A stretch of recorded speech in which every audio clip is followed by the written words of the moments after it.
This is Alan Ward with Brigadoon Brewery, and you're listening to InterBrews. Welcome, one and all. TD Mike is here. I'm here. My name is Josh, your humble host, and our special guest today, Alan Ward.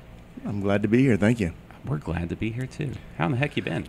Hey, I've been tired. You've been working hard, man. We're doing a lot of work lately, yeah. We're sitting in your tap room. Yeah, and it's cooling off. Yes. Dude, it's officially friggin' hot. Yeah, the morning sun hits our front window and really cooks us in here, but the evenings aren't bad, so we're not going to be open to the public in the morning anyway. So, but it just snapped. It was like we got spoiled there for most of May, and then just boom. It's fixing to be 100-degree plus 3 days straight coming up here. It's going to be awesome. Yeah. Make you appreciate the fall if we ever get to if we make it, if we survive. It's not going to happen. No. It's going to be a late fall. Toasty. All the way to November.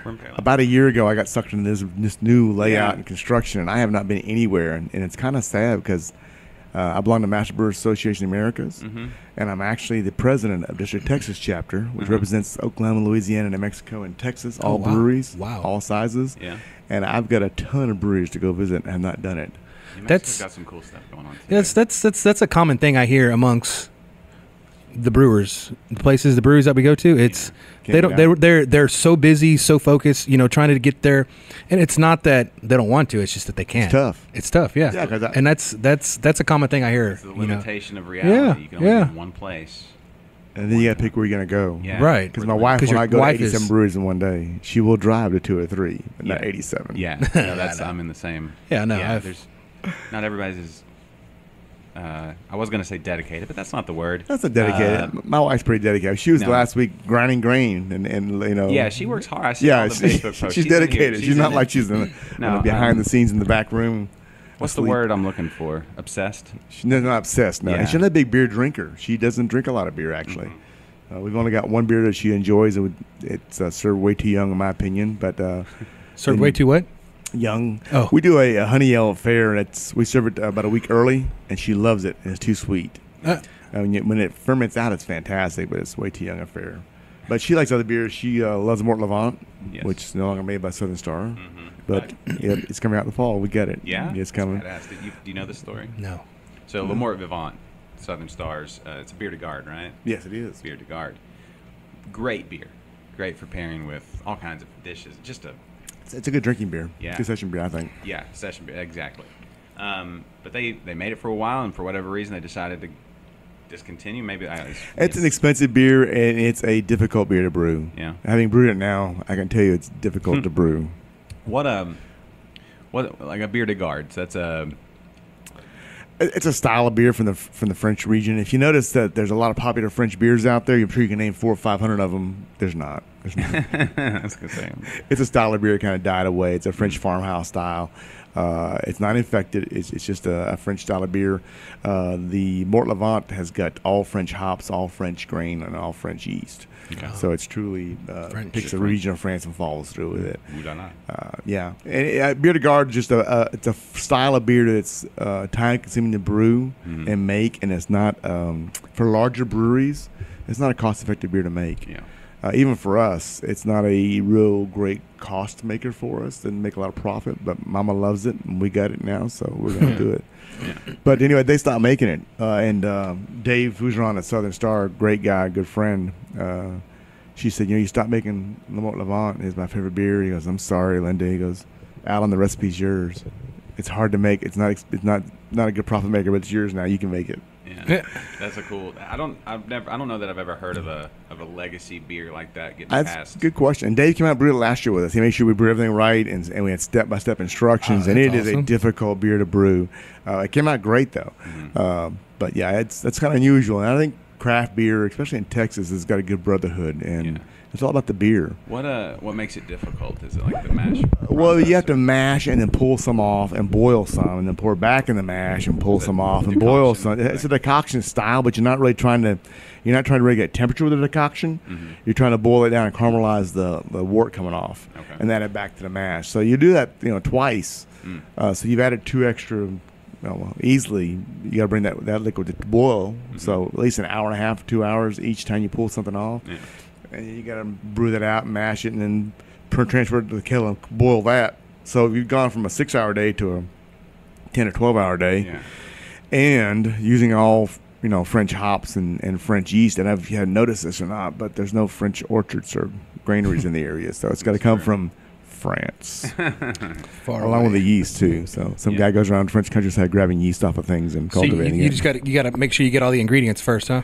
Yeah, you have to have everything in place. Ready to go. But it's a great beer. It's got good flavor to it. My wife loves it, so it's all that matters. It'll be every year for her birthday, so it'll come out in the fall. Nice. It's labor of love. Yeah, we call it Mort Levant Sustavant, which means Le Mort Levant, or remembered, or ode to, en français. That's cool. Did you ever try either his? I don't think so. This passing.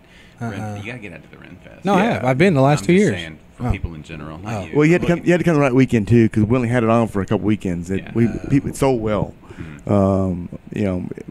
People at the Renaissance come to our booth to expect craft beer and expect unique beers, and we have the ability to do that. So it except for the beer we pulled aside from Mama at the house. It went in a weekend. We ran through it. Okay. But now the newer system will be able to brew a little bit bigger batches and hopefully get out in the stores. But it'll be available at the brew house and at the Pasadena location and at the Fair location in October. So before this location here, y'all were doing all the brewing at the Renaissance Festival, gotcha. Which presents two problems. Number one is that they turn our water off in the wintertime. So December through April, roughish, we had no water because they want the water pipes to freeze solid up there. And the second problem is that we have to drive, most of us, an hour and a half, 2 hours each way to go brew. Because we all live in this area here. Right. Pasadena, Deer Park, LaPorte, Pearland. So, Yeah, it's a ways to drive. Big commitment. It is. And we've been doing that for our 10th season out at the Renaissance Festival. It'll be our 10th year this fall. So it was a labor of love. And the other problem we had was that when we originally got the building and bought the property there and everything, and most folks don't know that you own you own the building, not the property. Mm-hmm. King George owns the property. Right. You just are allowed to have a building there. Yeah. And we're grateful for that. Your Majesty, thank you. I know you listen to the show. So we had an area to expand into it, knowing we would at some point hopefully outgrow the facility and need to expand. Mm-hmm. Well, we got ready to expand. The manager had changed, and they decided that the area we had to expand to was not going to be allowed because it interfered with some restroom access. They wanted for repairability. So we couldn't expand any further. So we maxed out. No more room. So at some point you're maxed out in your capacity, and although we think it's a craft, it's got to be a business also. So you got to be able to brew bigger batches, and the scalability and profitability is larger batches. I brewed at several brew houses across Texas and the United States. Been very, very, very blessed to be able to do that.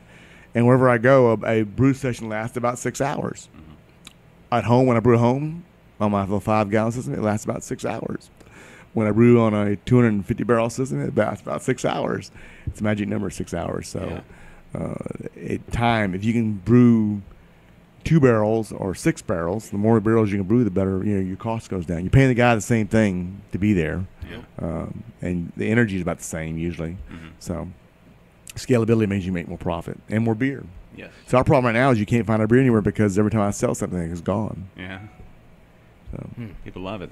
That's good. Good problem to have. Yeah. I mean, every time I bring up Brigadoon, the next words people say are, "Oh yeah, Black Plague." Yeah, that's our flagship beer, unfortunately. It's a big. I think you're the only person, or only brewery I know of that has an 11, depending on the variation, to 14-15% ABV flagship. Yeah, that's it wasn't intentional either. That was an accident. We started out brewing English and Scottish affair, and a guy came in one day and said, "All your beers are light and fruity and fluffy, and there's no manliness to them." It was a challenge. Yeah, can't you brew anything dark and heavy and thick? He said, "You can't do it." I said, "Sure I can." He put $100 down. I said, "Come back in 4 weeks." He came back in 4 weeks. And I told Brad, I said, "Here, we're going to brew this." Brad goes, and Brad Rogers, my production manager, he goes, "We don't brew this." I said, "Well, we are now." He goes, "It's not our beer." I said, it is now. Brew it." He goes, "Okay. I'll be back in a minute and help you." He goes, "Okay." So 4 weeks later, the guy came back, and I said, "Here you go." He took a sip. He goes, "Take the money. Give me some more." And we sold out like in 20 minutes. And it's like, oh, my God, people love it. Yeah. And it's a hard beer to brew. It's a huge grain bill. Our new system, we maxed out. Monday, we brewed our first big batch on it, a Black Plague. And I thought I was being smart and brewed 2 barrels on a 3-barrel system, but we maxed that sucker out. It's just a lot of grain goes into there. Wow. So it's an expensive beer to brew, but people love it. And they just I'm happy for that. I was complaining the other day to my wife. I said, all he wants black plague. She goes, shut up and brew it. So, yes, ma'am, you're right. All right, so take me through the process to get to this point. We talked about it along the way, a few times. There were a lot of plans and then replanning and then how do we get where we are? Yeah. Well, we were looking for a little over than 2 years for a location, and I found a great place. The city of Pasadena brought some stuff to us. It was an old post office, fantastic location, 8,000 square feet, 4,000 top floor, 4,000 basement, real basement, on a corner lot in downtown Pasadena. And that was fantastic. And we'd already been through a situation with City of LaPorte where they had a location for us they wanted us to go into. We couldn't work the money and numbers out there, and so that fell through. So here we are, this great place in Pasadena. We came down to it had some problems with it. It was on the National Historical Society registry. So you had to have everything approved by the state of Texas. And so, by golly, I got my big boy pants on, or my kilt in this case, and went to Austin and sat down in front of them, and we worked it out. And believe it or not, we got the State of Texas Historical Society to do what we wanted to do, which was save the building. It was built in 1932. It's a bunker. It's a huge, great post office, a lot of history in it, right downtown Pasadena. And the problem was we asked originally when they brought the stuff to us, is there a food requirement? Pasadena is kind of strange in that part of the city used to be dry, and part was wet. I'm not going to get into politics of how that was set up. It's all post-prohibition kind of setup. Yeah, there were some stories about who owned property, who got what, when, and where. But anyway, so part of it was wet and part of it was dry. Well, a few years ago, they decided to go wet with conditions, which means anywhere in Pasadena can be wet, have alcohol now, if you follow some conditions. Well, it's not really spelled out in the law, so we asked them when they first brought the building to our attention. It says with conditions. And I was told, and I won't mention his name not to embarrass him, he goes, well, yeah, the condition is we allow you to brew beer. That's our condition. I said, great. So we drew up contracts and everything. Went to Austin, talked to them, got everything set up. Engineers came in, did core borings of the building, because we want to know what weight will hold on the first floor, or the second floor, actually. The roof of the first floor, the floor of the second floor. Right. And make sure everything's going to fit, because you can put a couple of pounds on the weightage up there. Everything came back fine. We had the last meeting, and I had some investors involved. They're going to buy the property for us, lease it back to us for a year. Corner lot had room for a beer garden outside. The city had big plans to renovate downtown and work with us. And the little girl in the back room said, what about the food? I said, what food? We have to have food. I said, no, I don't. We discussed this before. And the gentleman who was higher up in the city told her no. The condition is we let him brew. She said, no. It's 51% other than alcohol. And I asked, well, does that include beer I sell to distributors? Because I didn't do that. That's a whole different story now. Now you can have other food or on property. And it does include that also. So there's no way we could do that. There's no way a brewery can do 51% besides alcohol and to be profitable. Your idea is you want to be able to brew beer and sell it to H-E-B and Specs, which will be there in about 2 months. So look for those. Not that only a plug for them, but we're going there. So we had to back out of that deal. We looked around. We found a place in Pasadena, which we're in right now.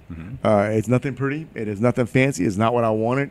It's 3,200 square foot warehouse with a very teeny-weeny tap room. I'd say intimate. Intimate? Let's go intimate. Yeah. We're calling this our Outpost. Yeah.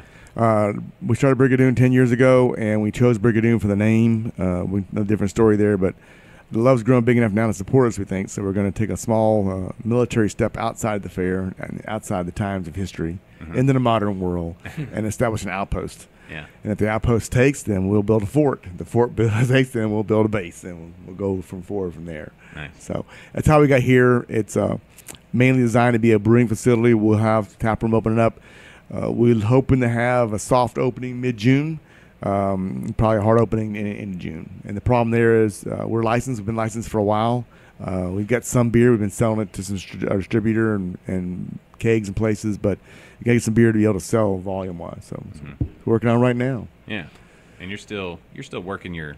I am still working my day job. I work for a local school district as a director of instructional technology. It'll be my 23rd year there. Oh, wow. I will stay till December, and then I'm going to, at their request, my superintendent sat down and talked to me and said, hey, why don't you stick around? I was going to retire into June, And they said, no, why don't you stick around to August, the end of December, because things I want you to do. I said, well, okay, I'll stick around. You made it. You did the right thing. I'm Scottish. You said money. So, but that's going to be it. We're going to retire and just do beer for a living. Yeah, that's cool. Wow. But that's, it's just a testament to your hard work and, that they want you to stick around. And, it's tough when you're trying to do a passion project and then you've got the pay the bills gig. That's what we do with this podcast. It's like, this doesn't pay well? I mean, it's I was going to apply for a job. Wait, this doesn't pay well. I'm not applying for the job. I'll pay you 3 times what Mike makes. Hey, that's a pretty good deal, Mike. It's still 0. No, my question is, do you get paid at all is my first question. I'll pay you 6 times what Mike makes. How about that? You know what? I'll pay you the exact same that I get paid as the owner. Well, that's all I ask. If I'm going to be on the show, it's a paid. Anything times 0 is still zero. Yeah, they don't need to know. I saw that coming. Don't pull the curtain back too fast. Wait till we're out of there. Okay. It's tough though. You work a day job also still. Yeah. I'm working 7 days a week for the last roughly 10 years. Yeah.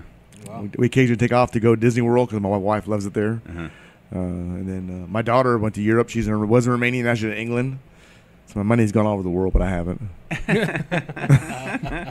In Romania.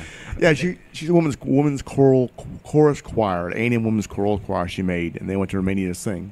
Oh yeah. And they spent about 10 days there, and then she was, Dad, on the way back, I want to stop in England and spend a week there. I said, that's fine, that's on you, because Dad ain't paying for that. Yeah. She goes, okay. What's the Romanian style of beer? It's like not Gradzitsky. Is Gradzitsky? Is that Romanian? I don't know. I would imagine all German lagers.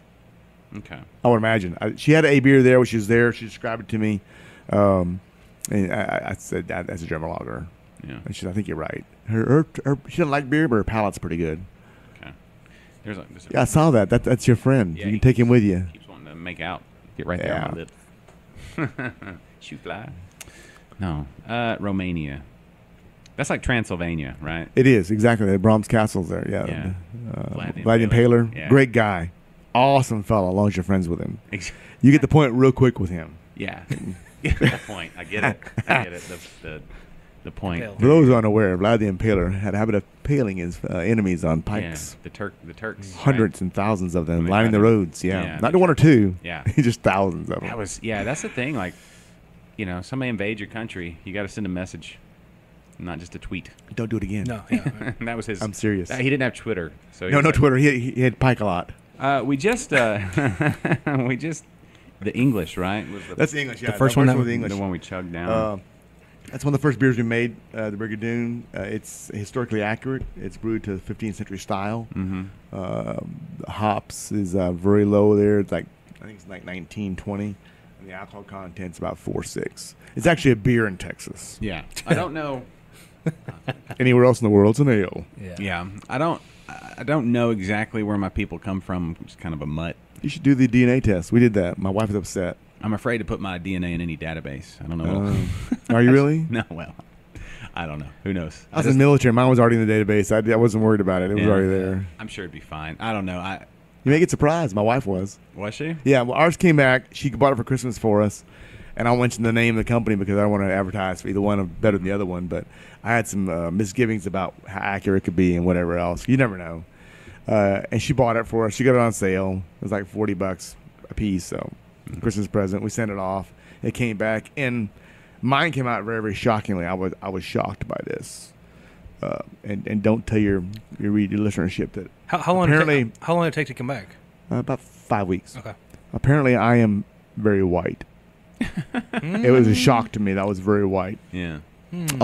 England, Ireland, Wales. My God, Wales. How'd that get in there? I don't know. German and some French was 99.99%. I was very, very, very white. So that's what I figure I am. My wife came back and she didn't know this. She was shocked. She's not as that white. Oh, yeah? Yeah, some American Indian in there. Oh, very big surprise to her. And some Caucasus. She has some Caucasus in her, too. Oh, yeah? Yeah. And some Persian. Huh. That's interesting. So yeah. So now I have to divorce her now because mixed marriage. Persian. That sounds exotic. Yeah. Yeah, I was shocked, and I can't imagine mine's as white as they say it is, because we all came from that Mediterranean African area, so they actually had something. That's why I go, is this real? I don't know. I don't know. I wonder about it. Like how accurate is it? Yeah. Yeah. And some of that. And we didn't do the one to get your diseases and everything, because I don't want to know. First of all, if it's inaccurate, I don't want to be freaking out about something that's wrong. But Yeah. it was kind of fun. It was enjoyable. You have full blown scurvy. What? Scurvy. Sure, matey. Start eating those limes, man. So I would encourage you to try it. It gives you a nice little map where your family's from, and I'd already done my genealogy when my daughter was born, so I had a pretty good idea where we all were from up into the early 1400s. And then it gets to be very, very hard to find records. So I knew my dad's side for sure. My mother's side, I was they're not even sure. Yeah. I swear to God, they're Dutch. I did the 30-day free trial and got, we kept up with it for like a week. But for that week, I was real intense. Got back to the 90s or something. Some dude in North Carolina. I mean, we're all white people. All our names, all our surnames or whatever, are all English. And they first hit the coast there? Yeah. Well, I really thought we'd have more, some African traits or Persian. That all made sense. Surprisingly, it's something like 45% of the population have got some Attila the Hun in them, Mongolian. Yeah. Because apparently he was very prolifically, actively involved in the local population. Yes, he went through and wrecked shop, and then he's like, "Well, I killed all these people. I got to make good." He's like a tree, like a timber company. He's like, "I cut them all down, but I'm gonna reseed this whole area." So I was surprised I had none of that in me, because he invaded Europe all the way up into Germany and Poland. So I would have thought for sure. Somewhere. Why is there not as slutty words are, we were sluts. For sure. Why is there not a new movie about Genghis Khan? Like the last one that we know of is like the John Wayne. I think John it Wayne played Genghis Khan. Ethically inappropriate now for John Wayne to play, but for like an accurate historical movie, for like that would be an epic, probably a trilogy, I think right? We're too politically correct now. You think? Yeah. I don't know, just some because he didn't care who you were, he just killed you. He was equal opportunity though. But did you? Here's something I learned. I don't know where I heard this, but I heard it. Where they filmed that movie I believe it was that movie, the John Wayne Genghis Khan movie. It was an abandoned. They had done nuclear testing out there, and something like 40-50% of the people on that movie set ended up getting cancer. They were like, "Oh, you can." That worked there. That worked on the set. Yeah. Because the government was like, you use it for free. Sure, they don't care. It'll be fine. You glow a little bit. It's fine. Don't worry about it. Because they had no idea. Film at night, you'll be able to see everything. Yeah. So, like John Wayne, he died of lung cancer, but it might not have been the 4 packs of cigarets he smoked at death. No, wouldn't it? Could have been. It could have been the movie set. Yeah, movie set. Could have been the nuclear radiation that then triggered the, because I know a lot of people that have smoked a lot and they're fine. I mean, they smoke other stuff, but I'm just saying, people I know. Yeah, not me. I didn't say, absolutely not. I can't handle. I'm too laid back as it is. I have to pass drug tests. So I don't know. Yeah, I don't. Man, I'd be asleep all the time. I'd be one big life would be a nap. Although I'm not one to have ever been down that road. I'll open the political. You opened it up, so I'll open it up. I don't understand our unwillingness to accept medical uses of it. Oh, in Texas? Anywhere probably. I mean, we use cocaine medically for years. I mean, just control it and use it medically. Yeah, I don't understand that at all. That's just Texas and their laws. We're archaic here. Well, I think politically, what the issue was, the tobacco lobbyists killed it as a drastic competitor to them, and you can grow at home easily. Mm-hmm. Yeah, well, that's the thing. Here in Texas, somebody with enough money, as we've seen with the right for it's a weed. Production it grows brewery. Quick and easy. Yeah. Well, like a production brewery can't sell beer to go. Why? No. Everybody else can. That's a state law, which we're working now. The Texas Craft Pack, you can support that if you want to. Yes. You can go online. I've signed the petition. Uh-oh. Mike, Uh-oh. Is that might be that's your, the police that called might me. Be your, Is it time to take your medicine, Mike? I don't know who this is. Mike's taking his medicine now. We got some strange laws. For example, why is our English ale actually an English beer in Texas? Yes. And I have to put it in a bottle. When we bottle it in our keg, it says English beer, not ale. Yeah. So it's stupid. It's weird. And the tourism from craft beer being able to sell, it's a political move by big distributors Mm-hmm. who want to stop that. Mm-hmm. That's the only thing it is. Yeah, that's been a common discussion on Twitter. And here's my take. Here's what I think will happen. They have an entrenched interest, so they keep throwing money at it, at politicians, and you can follow the money and see that everybody, I think maybe one or two Texas representatives or senators, state senators, have taken money from the big distributors. Well, you know, if it's a thing only in place because you've thrown money at it, you're only as safe as the amount of money you have, and then until some bigger shark with much more money and deeper pockets comes along. Unfortunately, that's a big, deep pocket to fight against. Well, it is, but when you've got people like that have who their main goal is to ship all your goods and services to you, So you don't mean the newest lawsuit that just failed? What was that? Walmart. Walmart sued the state For hard alcohol. to be able to sell hard alcohol, and it failed. Right now, yeah. But don't worry, it's coming back. They have deep pockets. They have very deep pockets, but you know who's even bigger than Walmart now, and it's very interesting in shipping.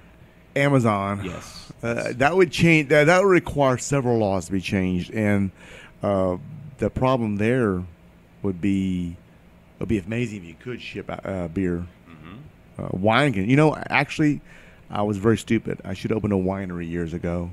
I like wine. I'm not against wine. Yeah. You can almost. No, not technically you can't, but you can almost brew wine or make wine in your kitchen and sell it at the back door. Really? Just about almost legally you can do that. It's so much easier licensing wise, and you can mail wine. Mm-hmm. Yeah, and hard alcohol too. And if you go to a winery, you can buy a bottle to take home with you. Yes. Same thing with distilleries. Yeah, right. distilleries. Yeah. Or cider. Cider's considered a wine. It's a winery license, yeah. So brewers can't brew ciders. Yeah. You could do a graph. Is there like a percentage you could put some apple juice in your beer? But I think you have to have 40% grain, and you can't be called a cider with grain in it. Right. So it'd be anything with grain in it is now a beer. Okay. So it'd be like a graph style beer or something. I guess. Whatever. I guess that's even a thing. We did Captain Apple's apple ale. I'd say it that way. It's required at fair last year, which had a lot of apples in it. But it was the grain bill was, 70% of it. Yeah. So still a beer. It's still beer. Yeah. It's just silly that it's because it's got grain. I mean, but distilleries use grain. It's just stupid. The distilling process is a legal technicality. Yeah. And there's two ways to distill. Most folks actually use heat. You can use coal too. Yeah. Which is illegal in Texas. You make an Eisenbach. It's illegal? Yeah, you cannot make an Eisenbach in Texas.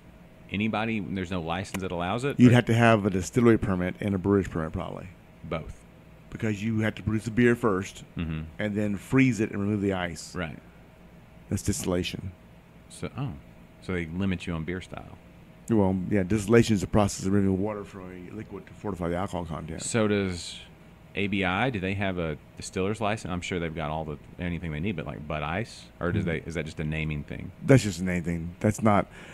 Bud Ice is not... Or even that or Ice House beer used to be available years ago. Mm-hmm. Those aren't Eisenbachs. Yeah. Eisenbach's a German-style beer was developed by accident. Yeah. Some guy left some kegs out on the wooden cask on the back dock, and it froze one night, and they came out and said, damn, it's froze. Hey, hang on, we'll chip this ice away, and hey, that's pretty damn good. Mm-hmm.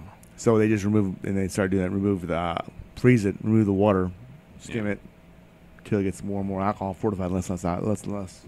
You do it in the refrigerator also, it's illegal. Technically. To freeze your beer. Yeah. Remove the ice. And it's then illegal. pour it into another beer. Yeah, it'd be illegal. Oh, okay. So same thing with cider. If you're at home doing that, don't call the cops and tell them.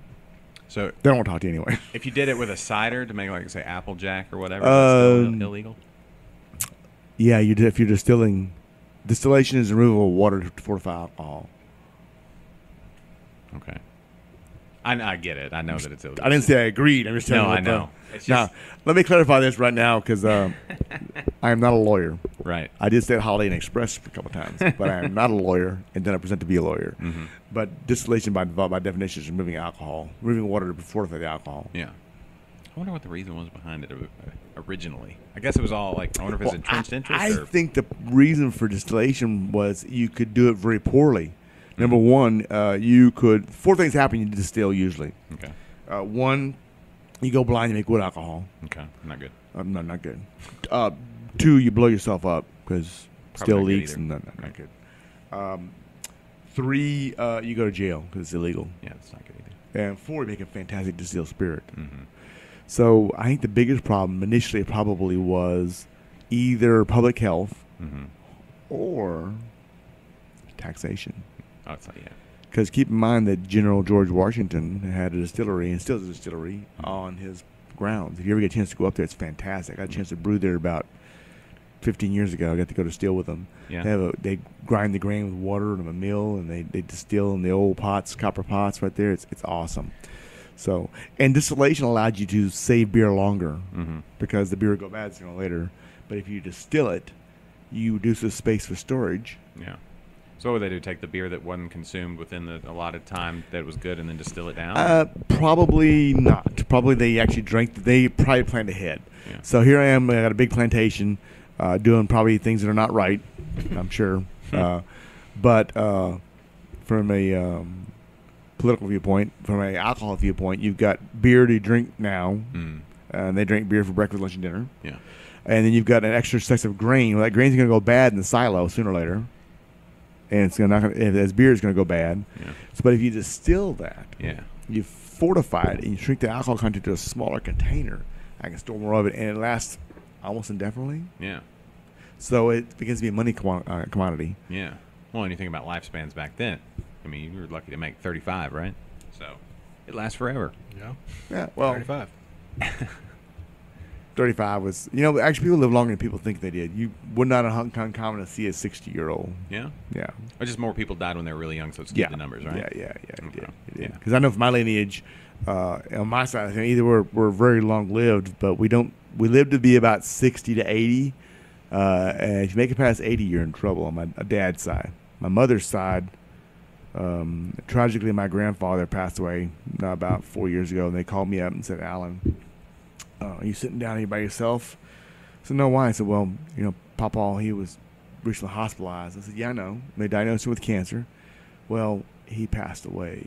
I know it was a shock. It was sudden. I said, stop. The man's 99 years old.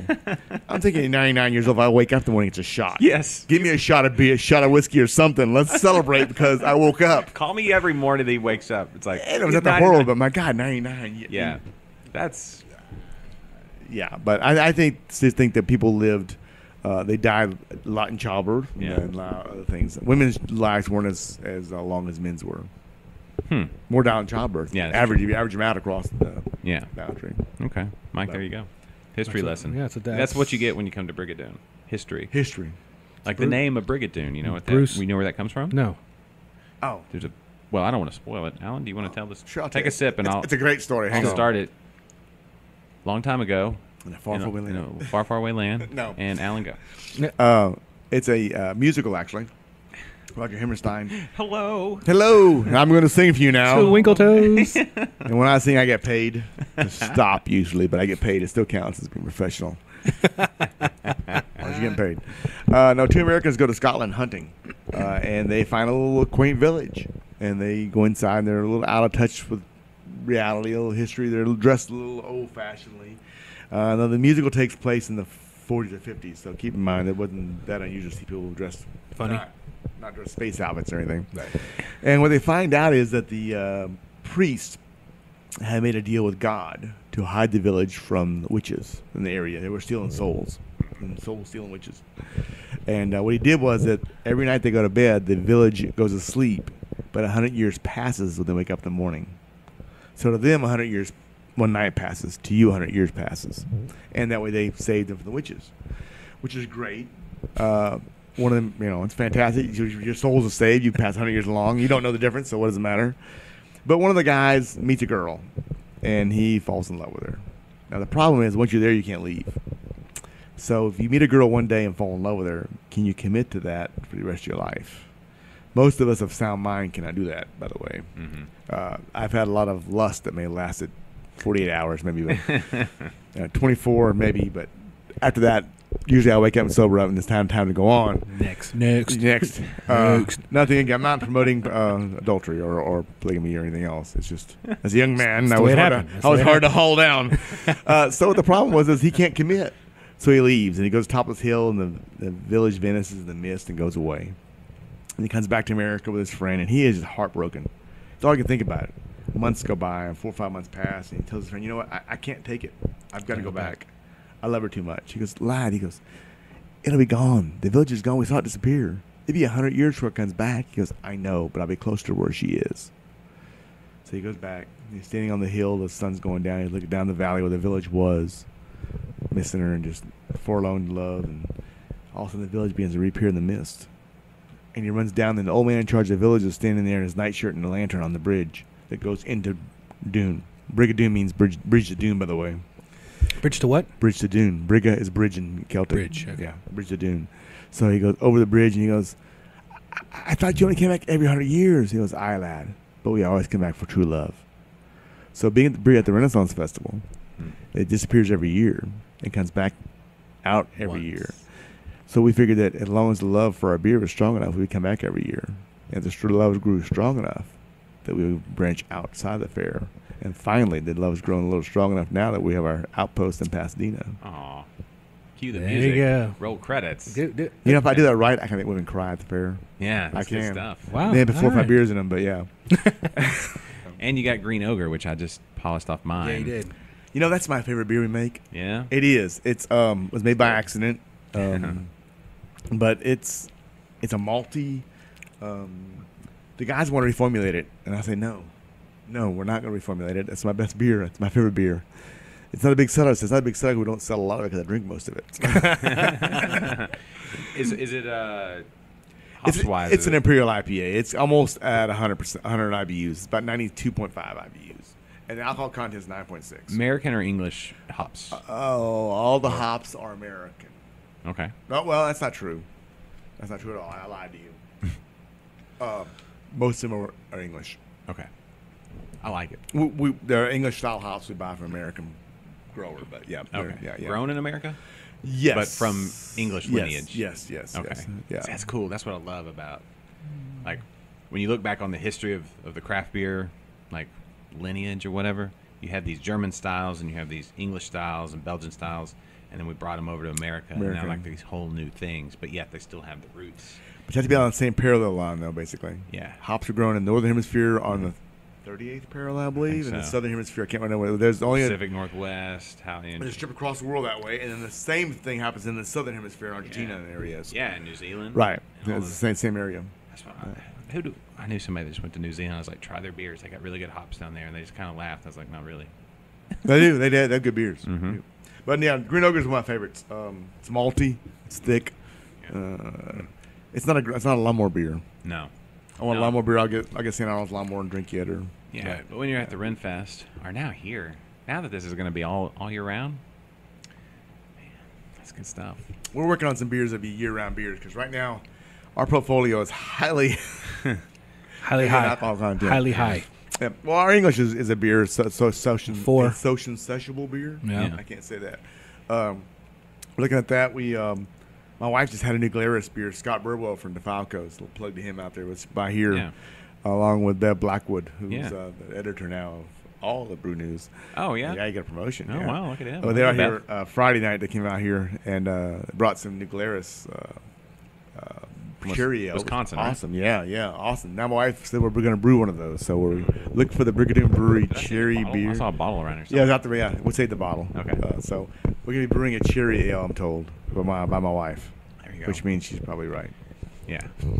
Well, Probably. when the three of you guys, like, that's so much brewing knowledge and beer knowledge, and I'm just honored. You know, Scott, I started brewing over 20 years ago. My wife gave me a mystery beer kit for Christmas, and I wanted to know the alcohol content. I have a chemistry and science background, so I knew I needed a hydrometer to figure out the alcohol content. It didn't come with a mystery beer kit.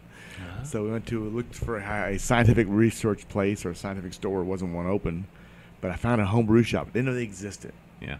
And I walked in the store at DeFalco's on Morningside and met a guy named Landry And the fireworks went off, I turned to my wife. She said, "Just buy the biggest kit they got and get it over with." So we did 1 kit beer, 2 partials, and I went to all grain and never turned back. And about 12 years ago, she goes, "Hey, your hobby I gave you is out of control. Kids are going to college. You're taking rooms in for brew rooms." Mm-hmm. She goes, "Either back off or go pro." I said, "We can go pro." That's an option? That was an option? I didn't mean to say that. Yeah, no, she's very supportive. She's, for a long time, we stored pallets of grain in our living room and kegs in our living room, and you laugh. I'm serious. That's awesome. Wow. Built like a lazy boy out of the kids grain. Did, yeah. No, I got the grain bags, yeah. Yeah, the kids up on the grain bags, sitting around laying on the grain bags in the living room. The friends come in, like, "What's that?" "Oh, it's a grain bag." "I mean, in your living room?" What are y'all doing? What are you doing? Your house is boring. Yeah. That's cool. So, no, she's great. She's been a very big supporter. And you know what? She completes me. Yeah. Yeah, everything I'm not, she is. Y'all are a cool pair. She's good looking. She's sexy. I'm not. Yeah. I don't find myself sexy at all. I've looked in the mirror several times, and I don't see what she sees. Isn't that amazing? It's like, what the? All right. No, she is. She's good. Dudes are just gnarly looking. Yeah, I don't find them attractive at all. I don't mind the gay part. I can see why 2 gay guys want to be together. I mean, the income, man. The income. Awesome. It's the sex part that bothers me. Well, I can be gay except for the sex. We're basing everything on how we look. There's some pretty dudes out there. I don't know any, but I'm sure I'm not saying there's not.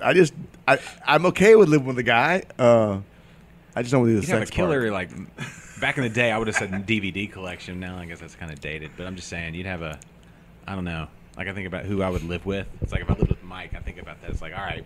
Do you really? I'm a little worried about that. Well, no, I'm just saying. It's like he's got a pool. So okay, check.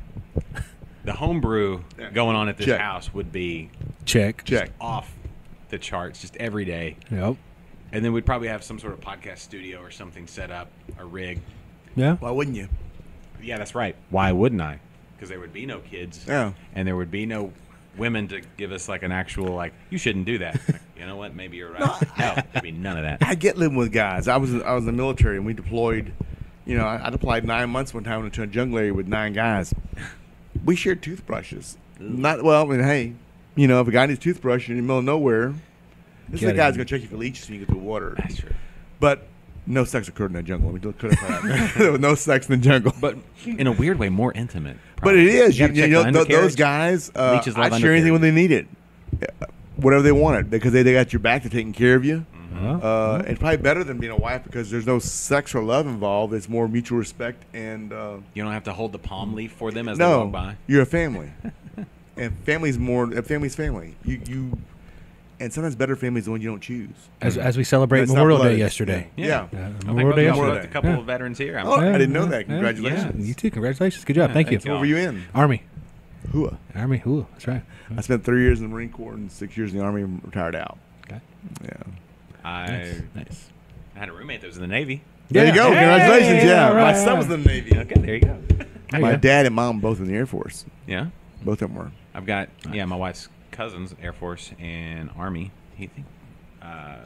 Anyway, yeah. You brought the flies in, didn't you? I really did. I apologize. I don't know. That's the way I smell. I showered this before beer. The beer brought them in. Maybe they're thirsty. They want some. They love the story of the Dune, the bridge to Dune.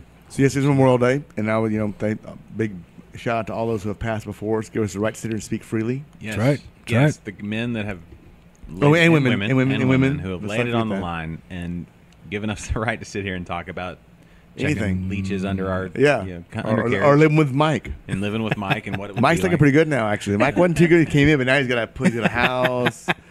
He does sing that. Home single brew. Guy with a house with a pool. Yeah. Steady job. Does he have a good car? Brew my own beer. He's got a German-made Volkswagen. Yeah, wow. You like to travel? Yeah, I just came back from San Antonio. Well, I don't call San Antonio traveling, but international traveling. Yeah. Have you ever been outside the country? Yeah, I have. Mexico doesn't count. Vacation. Mexico doesn't count. Anything other than that? Spain. I've been to Spain. That counts. I've been to France. That counts. Okay. See, I've not done But that. on the border. I don't know any French. I took half a semester of French. Oh, true story here. Yeah. Our system out here, our new glycol system arrived. Yes. Didn't work. The manufacturer is in Quebec. Oh, So me and Brad spent a week on the phone with my poor French. No. And they're poor English. Ooh. The guy who answered the phone is the first line guy. Spoke English with a thick accent. Yeah. The guy with all the brains. Didn't speak a lick of No English. English. Knowingly. So when I called to ask him, and the lady answered the phone, and I said, "Qu'est-ce que vous parlez anglais?" She goes, "Mais oui, c'est mon." And she went right on to French. So what I asked her was, I said, "Hello." I said, "Do you speak English?" "Yes, I do speak English." And she went right on to French. Just like, "Yes, I do." Check that box there. Just remember, je suis American, and Well, all right. yeah. You need to hire you a translator to do business. Well, yeah, we muddled through. He goes, "Yeah, your French is not that bad. The accent's it's strange." I said, "Well, your English isn't that bad, but your accent's a bit strange." And that was the problem. We almost did better in French. It was like, "Speak slowly, we'll be all right." I love your toast and your fries You have great toast. Your Beer, not French so fries. much. and your Wine. Le Mort. Oh, well, Lamort is, but that's not a big star. I don't think you can find Lamort in France. Really? It's only available by Brigadoon. Ooh, got you there. What's Southern Star now? So. Yeah, right. I mean, even the French-speaking areas of Belgium are better than the French parts. Yeah, but Flanders I think the problem. Well, Flanders has got good beers. Yes. I think it's more Dutch than it is French, though. Really, Is it? I think that's. Okay. That's good. My World Atlas of beers. I don't know. No, you've lost. I could be wrong, but I always Flanders is a region onto its own. I would say. How's that? Yeah. There's a lot of little pockets like that over there. When in France, last time I was in France, I didn't drink the beer. I drank the wine. Better wine than there was beer. Yeah. But Belgium's got better beers than France does. I think maybe the wine just overshadows the beer. Maybe they've got the awesome beers, but people are like, "Oh, the wine." Yeah, that in Germany's right next door, so it's hard to beat German beer. Yeah, but Belgian beers and German beers are just like two different things. It's the yeast. Yeah, that yeast they're almost, structure. the antithesis of one another. Exactly. Germans are all, we talk about the Reinheitsgebot and all the rigid boom, boom. rules, right? But they make some freaking awesome beers. Oh, they do. No, hey, look, they got a standard. They got to follow the standard. Yeah, makes good beer. And then the don't Belgians mess it are up. like, standards? We don't know standards. No, that's what they do. That's And not the what standard. how they talk. it's like, hey, and then you got all that. Give me the dead cats. Yeah, it's like lambic. Just let the air do it. It's fine. It's fine. We got air. We got all the. That's an old style beer though, because until Louis Pasteur discovered what yeast was, they were all air. God provided spontaneous fermentation. Yeah. occurred. Yeah, that's you know what I don't So know. the Belgians just couldn't keep up. They had no technology. That's true. The German technology exceeded the Belgians. We're all right. Well, we joked about talking religion and politics, but we talked a little politics, a little religion. I think that's a really good argument for the existence of God, the fact that fermentation is even a thing, and it just happens. I mean, you got to. Well, there's a saying that says it's proof that God is. Yeah, yeah. So I got into. Okay, so I don't remember her name. She's a. Was this in college? This was on Twitter. Okay. Just this past week, and Master Sister. Didn't know where we're going with that one. Okay. Super Ooh, smart Master lady. Sister. Yeah, there's like 5 of them. They're like the Jedis, right? I don't know. But anyway, she was talking about that saying. And it was actually, I looked it up. And it's originally about wine. But whoever translated it over to beer. Still just as. I think Ben Franklin said it about beer. Well, he said about wine. That was the thing. Did he really? Yeah, Okay. that was from the Franklin Institute. Like, Well, I don't know wine. Mr. Franklin. I do know that he had a lot of. He was a very intelligent man who couldn't keep his pants up. Yeah. Right. Yeah. If you ever look, they don't teach that in school, but Mr. Franklin was notorious. Whore. Yes, he was a whore. Yeah. Well, he could do it. He had it all. Boom, there you go. Yeah.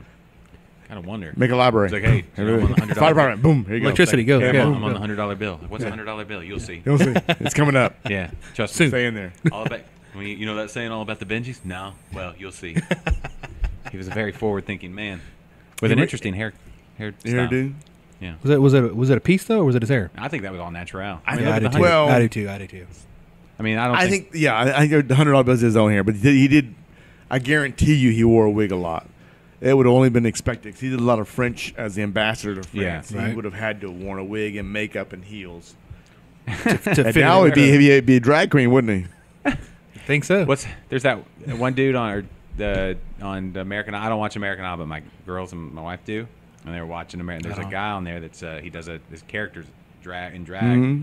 and he kind of has to go into that to be able to get on stage because otherwise he has stage fright so much. So he does character, this drag queen, and so He's just channeling his inner It's Ben kinda Franklin, schizophrenic, apparently. huh? His inner French. Yeah, see, that's a receding hairline right there. That's his own hair. That's all natural. That's straight hair. His own hair. Yes, But I I'm agree. sure- But we see it with the white ponytail pulled back. That's the powdered wig. That's a powder. That's a wig right there. You know what? They had the powdered And for those of y'all on the podcast, we've seen two pictures which you can't see. You cannot see.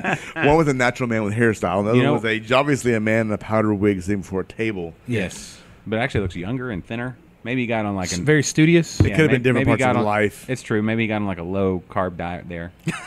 Stupid. Different parts of life. I don't know what he was Now, into. black plague you drink there is about 6 months There we old. go. This one is 6 months. Yeah, What is yeah. this one? Well, now, which one now? these Well, I two gave you two things. This is from the bottle. This is different. Stop. This is Black Plague. I'm pointing to a cup in front of me full of black liquid called Black Plague. He also has two other small taster cups that are smaller. This is from the bottle. And yeah, that's bottle, and the other one is from the cask, and those are whiskey barrel aged. Okay. I'm gonna move over to this just in the interest should. of time, just to see, because I feel like. Which one was that? Was that the cast or the bottle? Oh yeah, which one is which, Alan? The cooler one's gonna be the bottle. All And right. you'll see a difference right away. You'll see a difference. This is the bottle. This is how old? This one was the bottle for me. I saw you. Ooh, I can smell the. bottle I can smell like an. was from that was actually bottled, not fermented, bottled, November 30th of 2015. Oh wow. So about 2.5 years. Yes, that's 2.5 years old. Okay. I can- Now it's an unfair combination because the next one you're gonna taste just came out of that wooden cask out there in the bay. Oh wow, it's like coconut. And Coconut. Yeah. it's there's no coconut. I promise. I you. know, I'm but allergic to there's like coconut. a- It does have that smell to it, though. Yeah. I agree with you. I don't know why my pinky's out like that. It's like Oh, you're No, the involuntary. the one from the bottle here, I get these dark ones. I smell. Just smell. Don't taste. I smell raisin. And that comes out of the cask.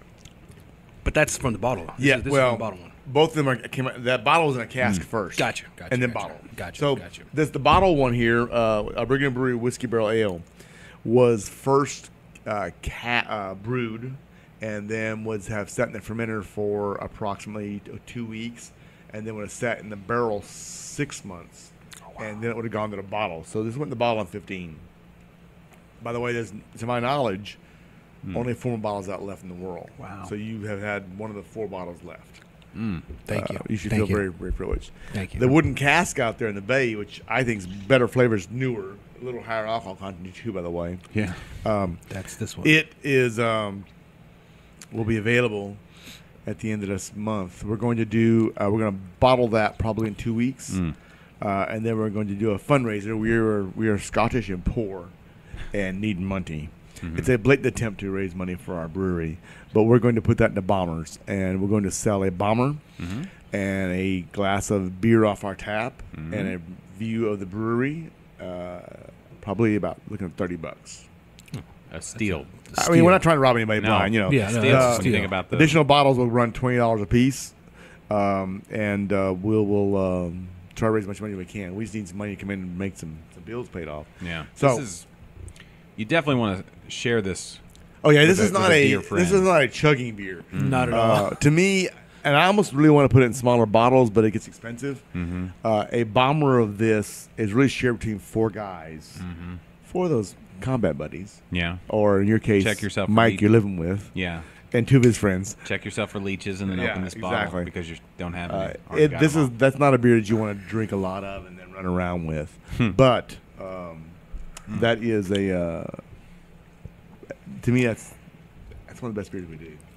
That's good. We need to find a better beer we do that's not that high alcohol content. As your staple. Yeah, well, Black Plague's our staple. The barrel aged beer is very, very limited. We get about 1 or 2 barrels a year. Those magically appear on my doorstep. I don't know where they come from.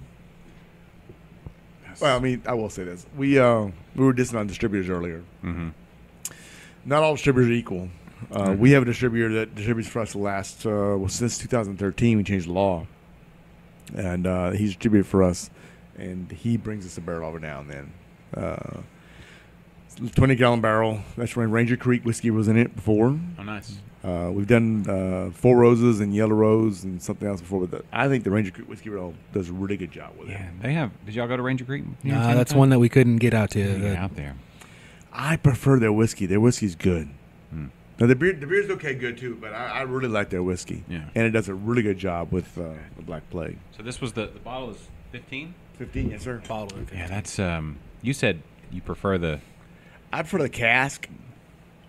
but you said you personally, as the brewmaster, said Black Plague at 2 years was kind of at its to me, zenith. we sell Black Plague, in my opinion, really young.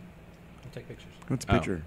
Oh, you of the actual beer? Yeah, Oh, everything. Sorry. You know what? That's good. I always forget to take the We pictures. see pictures, We, yeah, get, we we do. get to drinking the beer. We're getting and- naked. We're running around the brewery. So Just getting wearing the a vat, wearing sock. socks.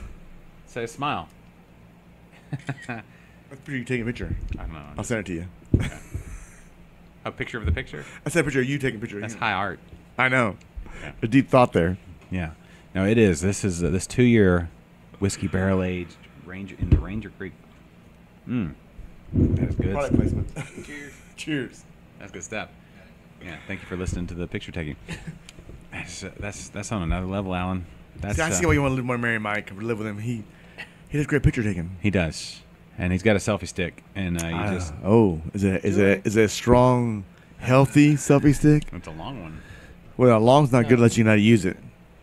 That's what I've been told. No, the selfie. You said you set it up on your bed, right? And you Well, you that's still do that. I haven't done that in a while. Take- A new take a selfie stick. application for your selfie stick. I haven't done that in a while. That's good stuff. You know, it's good. We'll raise some money out of that. We're going to do the back to promoting. I'm sorry. No, good. We're please. going to do that for a fundraiser. You'll be able to buy those tickets online. We'll release that pretty soon. We'll post some pictures of us bottling it. And then at the end of the month, June, we will have a regular grand opening. We shouldn't have beer by then. Our fear, and this may sound crazy, is that we have a grand opening and run out of beer too early. Yeah. No, it happens. Yeah, I know. People love your Not a beer. good idea. Yeah. We have a lot of people are mad at us right now. When you open it, when you open. Trust me, I want to open. Yeah. I get a call every day. Can I buy you beer? Can I buy you beer? So Can you I said buy June? Yes. Soft, We'll do a soft opening in about 2 weeks. We'll probably do the VIP with the whiskey barrel thing in 2 weeks, and then we'll do the grand opening in June. It can actually be maybe July 1st in that area. We'll see. We'll pick a Saturday Yeah. and do it. Right now, I've got more Ogre on and fermented right now, and we've got Rustin's IPA. We got a new IPA coming out. I think it's going to be a contender for a really realistic alcohol content, about 6.1, 5.9 area.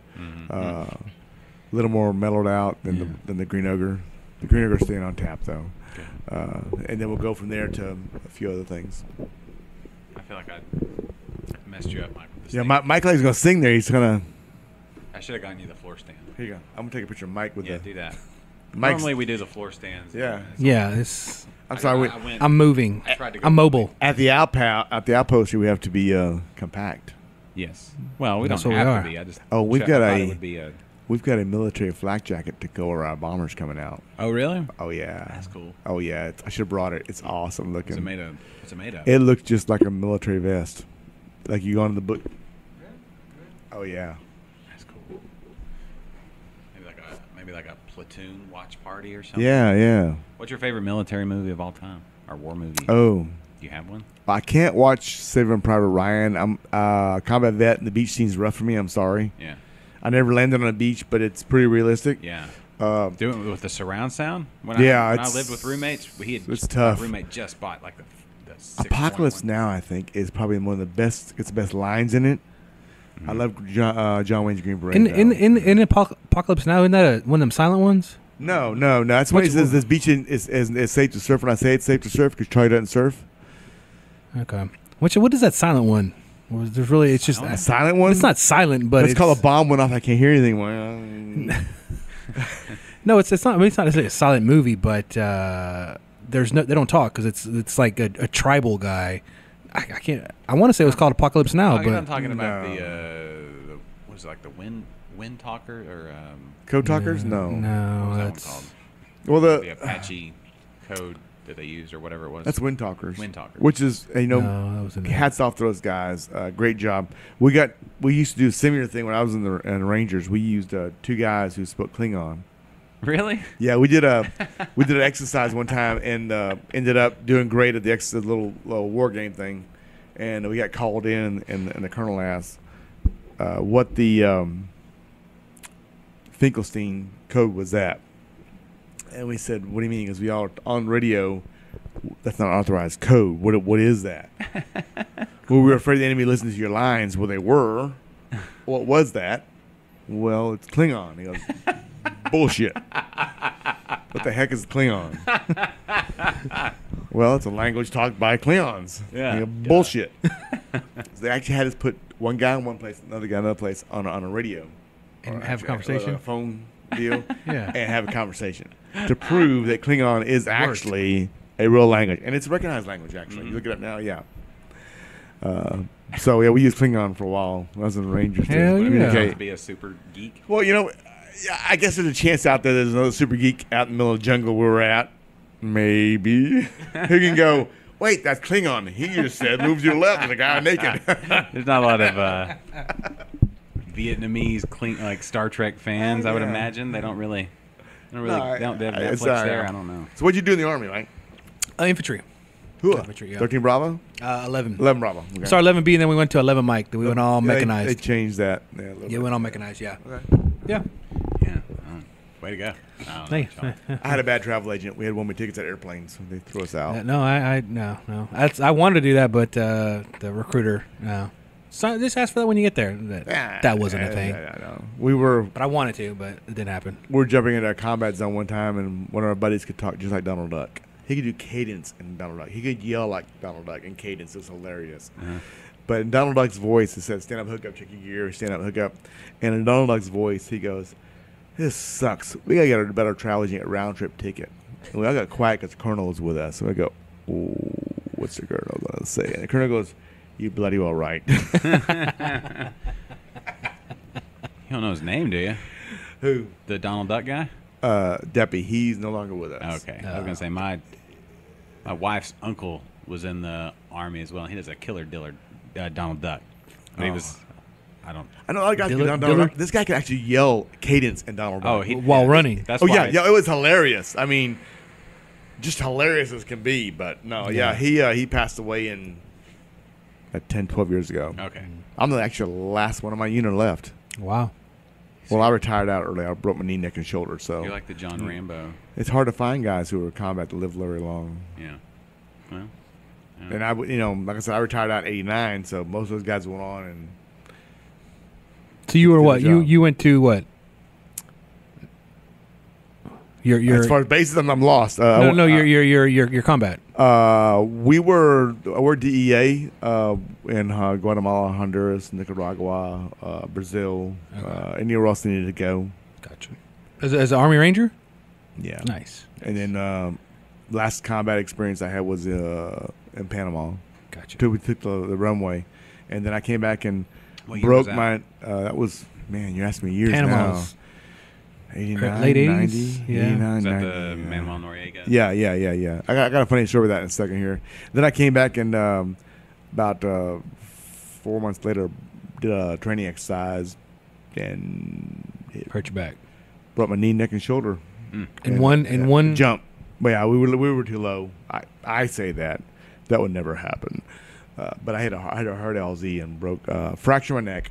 Didn't really break it. Tore my shoulder totally out, and then tore my knee out totally. So they retired me at 40%. Which, at the time, I was mad, and then I realized I was really lucky because the guys are a lot worse than me. Got a lot less? Yeah. It took care of me. It just, I had a hard time learning to walk again, learning to, PTSD is one thing. It's hard to adjust to not be in the military, as you know. Mm-hmm. And it's even harder to know that, you left guys back that needed you that were still doing their job. And that's probably the hardest thing. Yeah. So, the true story about Panama, a few years earlier, I was at Fort Benning, Georgia, and had the School of Americas, and I was teaching classes. I had an officer with me, and we would teach the MRE class to the Panamanian officers. Now, American soldiers, you give them MRE at lunch and say, here's the MRE, you open it up. Know what to do with it. You put the water here, you do this, you do that. Let it heat up. Yeah, whatever, yeah. And don't throw the shit away in the ground. Put it back in the bag and save the toilet paper and blah, blah, blah. And you go on. And it's an hour-long lunch period, basically. They eat lunch and they go on. That's it. You had your MRE lesson. We did that for 3 days in a classroom. And I brought them sodas. Brought them what? Sodas, Coca-Colas, Dr. Pepper. into the third day, I never forget, was with Captain Wright and the guy, I can't remember the name he was, but he's a major. And he goes, in combat, who will bring us our Cokes to us? Because Sergeant Ward has been bringing our Cokes to us every day. And then he goes, well, don't worry, Sergeant Ward will bring Coke to you. So flash forward a couple of years, about 18 months, and I'm on the tarmac, and they call me up to the command post. What's going on? They want you. Look, my guys are back on the tarmac. We just took the runway. We blah, blah, stop. Captain Wright wants to see. Captain Wright, I'm not in his unit. I'm going to say, he goes, no, stop. Captain Wright wants to see us. They go out there, and they happen to have some guys in the prison, arrested, a little makeshift jail there. And I walk in and say, Captain Wright, what's going on, man? He goes, stop. Remember those guys at MRE class? Yeah. He goes, remember the guy asked about who's going to bring his Coke to him in combat with MREs? I said, no. He goes, oh, yes. So Sergeant Ward brought their Cokes to him and opened the jail cell up. In jail. In jail. Wow. Really, wow. Captain Wright laughed. Nobody else laughed besides me and him. We were cracking our butts off. Nobody else laughed in that cell. No. Wow. Yeah, I was mad until I figured out what was going on. Oh, okay. All right, I got you now. Crazy life, isn't it? Crazy world. Yeah. Yeah. No, that's. They end up. Yeah, there you go. It's gonna be drunk. See, this is has to be drunk. Yeah. It can't go back in the bottle. Yeah, man. If you look on the other side, there'll be a date on the other side, probably. There'll be a batch number. For those folks out there looking at your Brigadoon Brewery beer right now, 11:30. Brigadoon Brewery's got a batch number, and we'll tell you the secret. The first two numbers are the month, the second two numbers are the day, and the third two numbers are the year, followed by a dash and some kind of letter. Mm-hmm. Those letters are the recipe. BP. Black Plague. So now we know the secret of our labels. We have to kill everybody now. Everybody has to die. Everybody will self-destruct. That's right. Just boom. Throw yourself out of the car right now as you're listening. Exactly. A little splishy splashy. That's Yeah. good. Actually, I'm pretty surprised the carbonation still got. Really? After 2? That's 15. Oh, wait, yeah, math. 2.5. 2. 2.5, almost 3, yeah. Well, yeah. That's the 3. Third year, yeah. That's 3. Mm. Yeah. We've had some problems in some of our bottles with carbonation, and we had a different capper for a while. So now we've come back to another capper. You going to be using your new bottling line to do all that? Yes, our new bottling line. It's now about 7 years old. Brought to you by Southern Star. Legacy. Okay, all right. Yeah. Yeah, Legacy, man. I like that a lot. That's a good story, too. By just sharing. Yeah, we were at Disney World, and I looked on the brewer's email site. We have a little network going back and forth about things, and it says posted a bottling system for sale. I looked at my wife and said, hey, honey, we're at Disney World. We're staying in line for a show. Can I buy a bottling line? And she goes, can we afford it? I said, no, not really, but we really need one. She goes, okay. So I bought it. And I said, it's ours. We own a bottling. I said, yay. And my daughter goes, that sucks. How old was your daughter at the time? She's probably, that was 7 years ago, so that would have been, she would have been about 15. No, she's 20 now, so. 13? 13. Okay. She goes, that sucks. Why? She goes, now we got to get a line to go pay for it. And I said, no, Dad's got good credit. He goes, oh, yay. We get to stay in the line. Keep our our spot. I ain't getting out of line, because I ain't getting out of line for nothing. I'm at Disney World. I'm in line, by God. Okay. Mission set. Now, I have to ask you this, since you brought up Disney World. Y'all go a lot. We, Are you? when I met my wife, Mm-hmm. She had just gotten divorced, and her ex-husband and her were going to go to Disney World. She worked at Disney World, Disney Corporation at the time, and she couldn't go. She had tickets already, but she couldn't afford anything else. So just meeting her, I said, okay, look, I will take you and the kids, and I will pay the hotel, and we'll drive, and we'll go. Mm-hmm. So we did. She fell in love. I want to come back tomorrow. I said, stop. I can't afford that. I will give you every 5 years. So we started every 5 years. We'd go to Disney World. And then in the last few years, it's gotten out of hand. I think we're going almost every year now. So, but you know what? give credit to Disney World, and I got to know Disney Corporation. Is that the one in Florida? Yeah. We've been to both now. Okay. But World is Florida. Disney World's in Florida, and Disneyland's in California. And I like both of them for different reasons. I will say this. I like the fact that if I go there, we stay on property, either directly on property or in Shades of Green. There's a military place where also if you're retired, you can stay at. Disney gets great deals.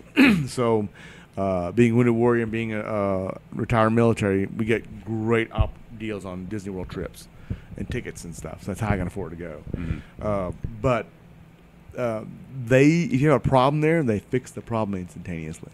Yeah, I've never had a problem that lasted more than a couple of minutes. Right. That they had not resolved and taken care of. So yeah. My wife loves it. She stored grain and kegs and everything else in the house. Lived in for a long time. Still has stuff in the house. She unloads pallets of grain and kegs. So she deserves it. Oh yeah, no, she deserves it. So we always get told, "You going again?"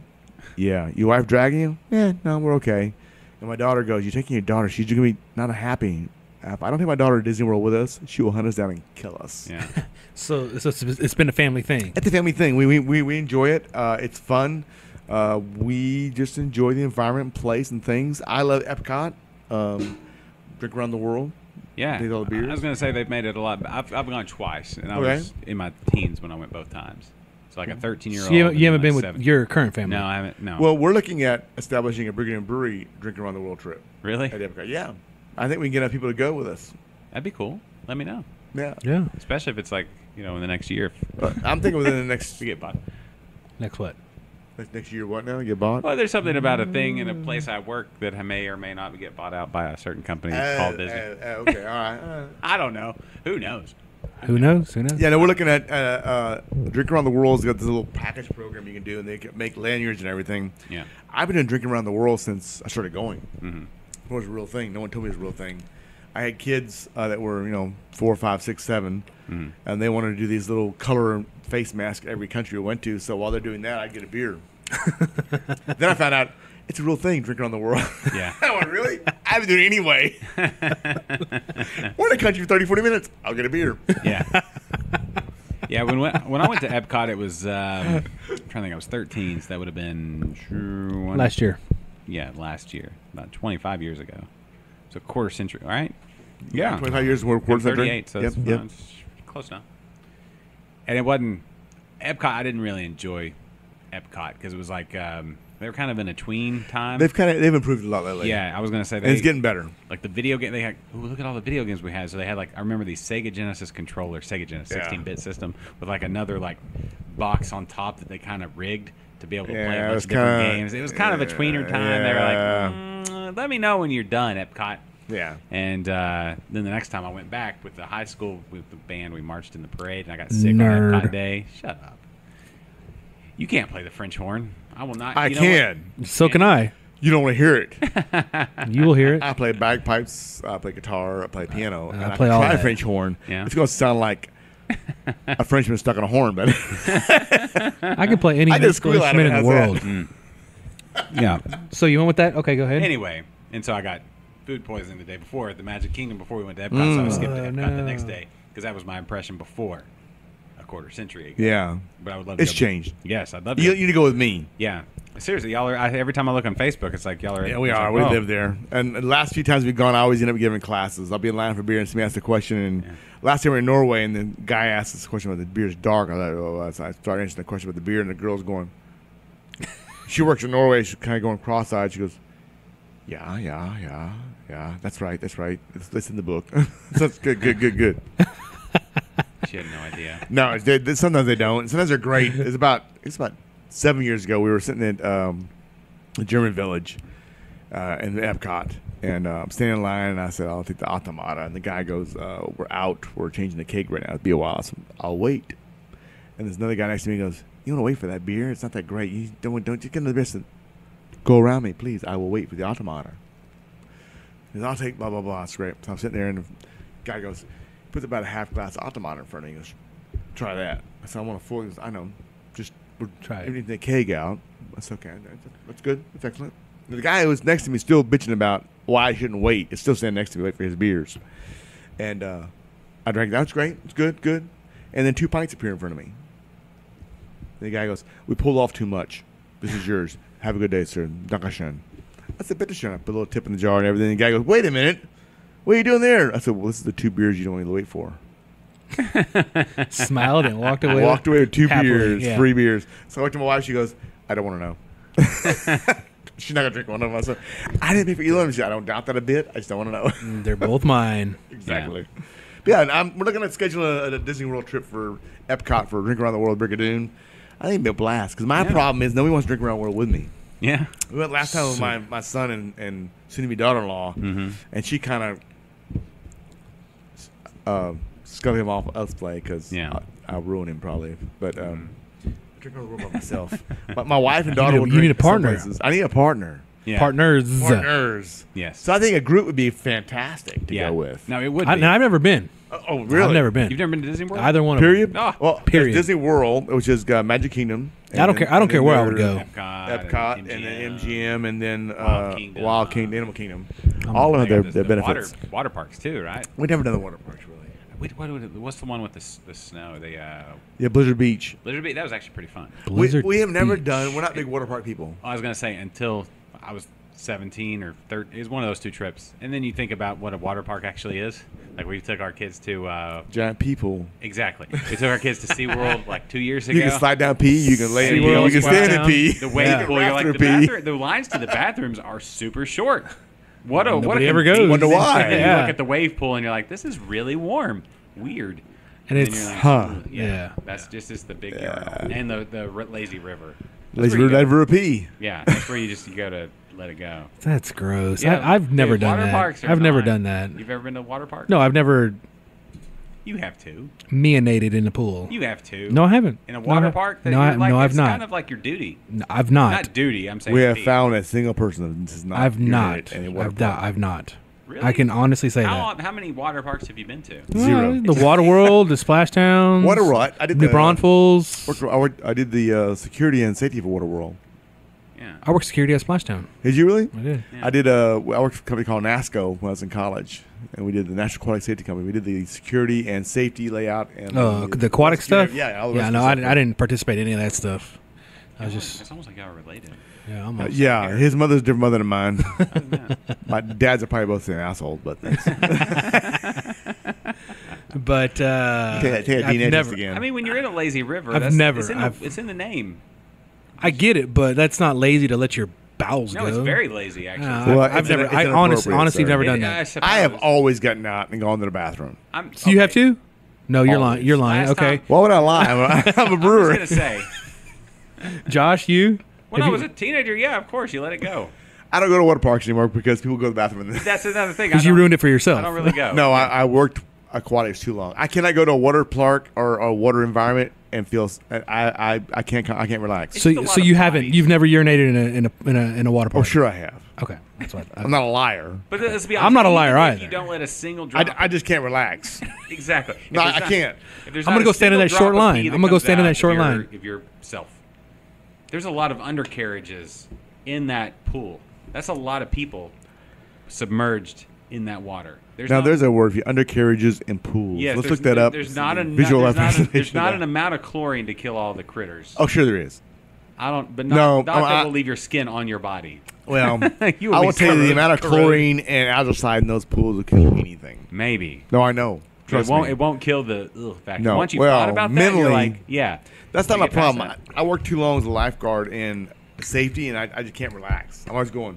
That kid's running. That kid's running. That kid's vigilant. Yeah, I can't relax. You're too on edge. Exactly. Okay. And I feel safe in Disney World. Any of the Disney parks. They have a robust security. I freaked a kid out. Yeah. About 5 years ago, we were going through the line at MGM, and I had a small pocket knife in my pocket. And they had just started pulling people aside for metal detectors. What year is this? 7 years ago. So post 9/11. Yeah. 11. And they pull us aside, and I'm putting all the stuff in the little tray thing now. Now they should do all that. Everybody does that now. But back then, we were one of the first ones. And he goes, "Knife!" And he jumps back. He jumps back about, I swear to God, he was a young kid, probably could have put a pole vault through without a pole. People come running over and everything. And older fella. I said, "Oh man, he's probably in his 40s." He comes over and goes, "What's the matter?" He goes, "His knife, his knife, his knife." He goes, "Where?" In the tray. He goes, "Okay, relax." He put it in the tray. Relax. We're okay. He picks it up and he puts a little card out for his lanyard. He goes, "It's underneath the limit. It's legal. He can bring it in." We're talking about like a 3-inch pocket knife. We're not talking about a Bowie knife or anything. Right. He goes, "He killed somebody with that." He goes, "No, probably not." So me being a real asshole, we're on a podcast. I can say asshole. Sure can. Me being a real asshole, I picked everything in my pocket, and I had a wad of paper folded over into quads and a pen. And I said, "Son, the knife is not my weapon." So I picked the paper up, put it in my hand, and I took the pen between my fingers and made a dagger. I said, "This is my weapon. This will penetrate your heart and lungs in one single move between the rib cage." And he goes, and the old man started laughing. You freaked that little kid out. Oh yeah, he did. He turned white. We're gonna let him through. Yeah. Psycho man that loves the beer. Oh my god. What are we gonna do? The best part was the guy next to him was laughing. He's just cracking up. Yeah. No, that's. He goes, "Police, retired military, retired military." Okay, there you go. There you go. That's why he has it. Yeah, man. I always travel with a pen and paper on the airplane. Really? It's On legal. an airplane? It's legal. Pen and paper. Yes. Yeah. Like Take on your notes. person? I'm Like going to in your show you in a pocket? few minutes here. You take a piece of paper and a pen and fold it over and make a weapon. Stay right there. You know what? All right. Yeah. This is why we need to do live video to get do a YouTube tutorial on how to shank someone in their. No. So you do it for protection. I'm saying, yeah. Shank To defend the bad yourself. guy. No, this is a regular size paper now. This is a little smaller here. Right. It's a Fold little it in half, legal fold it in pad half there. Again, This is long regular ways. paper. Yeah. Okay. Pen in your pocket. Totally To legal. take a note. I'm just or a trying to order do for homework. lunch. Yeah. I'll give you a grip. Oh, What? it also won't go through your hand, too. Yeah. No. It's yeah, a keep your protector. palm. Yeah. Yeah. Protects your palm. Because, I mean, how many pounds per square inch Oh, do you you need to can get this, through the this, jugular? yeah, well, That's a lot of force. You don't shoot right jugular. You want to shoot center mass. Here? Well, center mass the body. You You don't want to go like well, throat? you get in small targets. I'm talking about I'm panicking. My life's in danger. Okay. You're talking about You want to go between the ribs, I want up underneath the rib cage? It's just center mass. Yeah, Anywhere. You can get Yeah. yeah. Okay. Oh, okay. No. Yeah. So the paper is just protection for your palm. Paper It's like a you can grip. drive through your hand. Yeah. No, So it's going the other way. Palm, Yeah, palm right. strike. So if you have a regular paper, You can do a palm it's strike thicker. to the nose. It's thicker, so it doesn't. Yeah. Yeah, no. Oh, okay. All There you right. go. I just rely on Off the plane? my weapons. I'm, Yeah, it's I'm perfectly good. legal. I'm a nerd. And if I you need to got take a pocket protector. Yeah. Take a lunch order to go get Can Is ready that, to or get, beer? or whatever. Beer at order. lunch at Always, Disney World. always be prepared to defend yourself and your family Yeah. and Always. others around you, That's the thing. and like, be safe. if you ever watch those prison videos where they use the string, like they get the string from the sheets or the whatever, and they fish, they throw it with a paper clip and they fish it out, and They get make their notes back and contraband, forth, yeah. or whatever. Yeah, or they can whittle. Sure, let's do that. They can whittle a toothbrush down to a shiv. You're looking Yeah. at me still like I'm Shank. crazy. I know. No, that'll work. I like it. I Any kind of I pen? just never thought of that. I just never Any thought. kind of pen. Because I'm scared to take this. Oh, you can't. Yeah, I'm take saying you that. can't. You can't. Great knife, by the way. I leave this can't. at the rodeo. Right. I had to like. No, Oh, sorry. rodeo So this you last can't. You year. can't. You can't take this in. No, rodeo last So year irritated me. I just Yeah, got go back to the irritated. car. I left. hide it? I left Kate. No, the car. We took an Uber or something to train. So my car wasn't anywhere near me. Go hide And it. so I just, all right, Kate, I'll be back. Walked up the stairs, walked back, walking. I left the property. I think I'm on Kirby or Maine or something. Stashed And it somewhere. I'm just like, where can I leave this at? And so like We get off, Mike. I'll tell you where I had it at. I dropped it, and then I just kind of went to go pick it up, and I just kind of kicked some leaves and mulch over it, and That's what you got to do. that's what I did. And I came I've back. left more than one and I knife still got before. it. Yeah. We went to Disney on Ice in San Antonio, and I had a little bitty pocket knife. Yeah. And my pen and everything else. Yeah. Oh, you can't have a knife. You can't use a knife. I said, throw it away. We can't. I said, watch this. What knife? It's $1.49. Oh, let's go on. This is my pen and knife. paper. Yeah. Now I made the mistake. I had a Swiss Army knife. Like one of Oh, those, yeah, no. just the general. Yeah, I know. And then, and I went into a concert and like you can't take that. It's like, will you hold on to it for me? And I was like, so stupid. And when I came back, oh, it's gone. Gone. I should have Forgot hit it under a rock or a bush or something. That's My what I did. problem with the rodeo is that this last year I went through and the metal detectors went off. Now I have a concealed carry permit. I knew better than to carry it. It's illegal. Sure, The pistol, and it's a secure, safe spot. And the guy goes, "Oh, yeah," and I had a belt buckle on. It's your belt buckle. You're fine. Now he didn't search me. He didn't look anywhere It else. was your belt buckle. But I had a big, huge belt buckle on. That's what I've heard. And they should have wanded me aside and checked me, because now I know that with a big belt buckle, I can come on through anything. Well, have you seen those belts with a knife in the buckle that you could put under the big belt? Ooh, you belt can just buckle? like just stick it behind. I've got a buckle that folds down. My daughter gave me that a can fits into. Oh, yeah? That's cool. Yeah. a can a holster. Yeah. Yeah, but Yeah. they Can have the holster. knife, like the belt buckle. Yeah. That out the side comes a little like a little Sure. blade, like a box. You could open a box or a throat Small. or whatever. A jugular. yeah, whatever. Well, the ridiculous part of it is there's ways, and I won't discuss in there, but there's ways to take weapons in areas. The problem with the security of the world is it keeps honest people honest and doesn't do anything with the criminals. Yeah. Because I mean, let's be honest. Most honest people, won't, Are honest. No, they're honest. Won't They don't know butthole the a rules. knife. No. That's right. What? No, not more than once. I mean, Open. I mean, you can. You told that story once. Yeah. No, I'm just saying. Okay. It's Yeah. a little awkward. Retrieval is awkward and time consuming, and if you don't prepare ahead of time, can be more trouble than it's worth. Let's be honest. So, But anyway, beyond that, All right. next topic. so we think about the bar here. I think your bar Take some looks pictures. fantastic. The front here. My wife and I made that ourselves. Where'd you get the wood? Those are all pallets from our stuff here. Okay, I got Everything it. received. Yeah. Now the countertop, I will admit, we actually bought a piece of nice wood for the countertop. Okay. And then sealed the crap out of it. Yeah. It looks. What'd you seal it with? Polyurethane. Something. Something or other. Something Yeah. or Polyurethane. Little. Something. But With 80,000 coats. okay. Literally. I mean, it's But the front pallet wood. it's all pallet wood. So it looks very rustic. Yeah, it looks very rustic. It's Did an you outlet. stain any of it, or No. What happened when we sealed it with the polyurethane coat, it darkened up for us. As this table here, right here, this table you have here, yeah? which people can't see on TV, but on TV. They're not on TV, they're on podcast, Alan. So Mike's laughing at me. First of all, I caught it. Next of all, I caught myself. But this is Darkens up. This darkens up. This was actually a piece of wood we had done for the Renaissance Festival and didn't use it, so we reappropriated it. Mm-hmm. The table bottoms are gray metal. They were being thrown away. We salvaged those and they made the tops for them. And the benches. Who made the benches? Me and my wife did. Yeah. Everything. They're all sealed.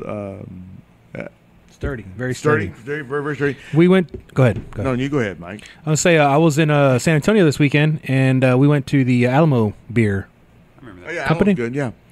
Their tables and chairs, great beer, great place. I'm just saying the tables and the chairs were not very sturdy. I'm gonna say that I've got none of my guys. Well, I have one guy. None of my guys, except for one, are small men. We have to have a table that their requirement is I would be able to sit on a table and do the hokey pokey. A nice base. If I can do hokey pokey on a table, then it's okay. And Yeah, there was it's about safety. the tables and Never chairs require were not steps, you don't sturdy at the Alamo Beer Company. Great beer, great place, love it. I'll talk to him about that. I would go back. I know the owner. I've talked to him about Yeah, that. no, it's fine. I'm just saying they weren't, in my opinion, they Unsafe. But now you feel safe here, unsafe. though. Yes, yeah. So These things the aren't place to be moving. safe We're is at the Brigadoon two Brewery. benches, it doesn't rock. No, It doesn't move back and forth. There's no noise. No, it's no, not No hard. noise. No. I could do It's got a the little bit of ventilation. For I could do the Macarena on here and not move. You could. You could. Okay, you could do It's it. not gonna. but It'll be I fine. wouldn't Did you recommend do it. it well? No, that's holding a When's the story. last time you did it? Last This night. weekend? That doesn't count. Yeah. So if you live with him more often, you know these things. That's true. That would be another. Yeah, Macarena, like out by the pool every night. That would be the ritual. I like to If you call don't it live with the the. guy, you know more about him. That's I know more about Mike than you do. I like to call it the Macarena. Macarena. I Your like own that. variation. Macarena. I get it. Macarena is good. Respect that. I can Yeah. respect that. Okay. Now that we've reached a pause, this is where I say, is there anything else we need to talk about?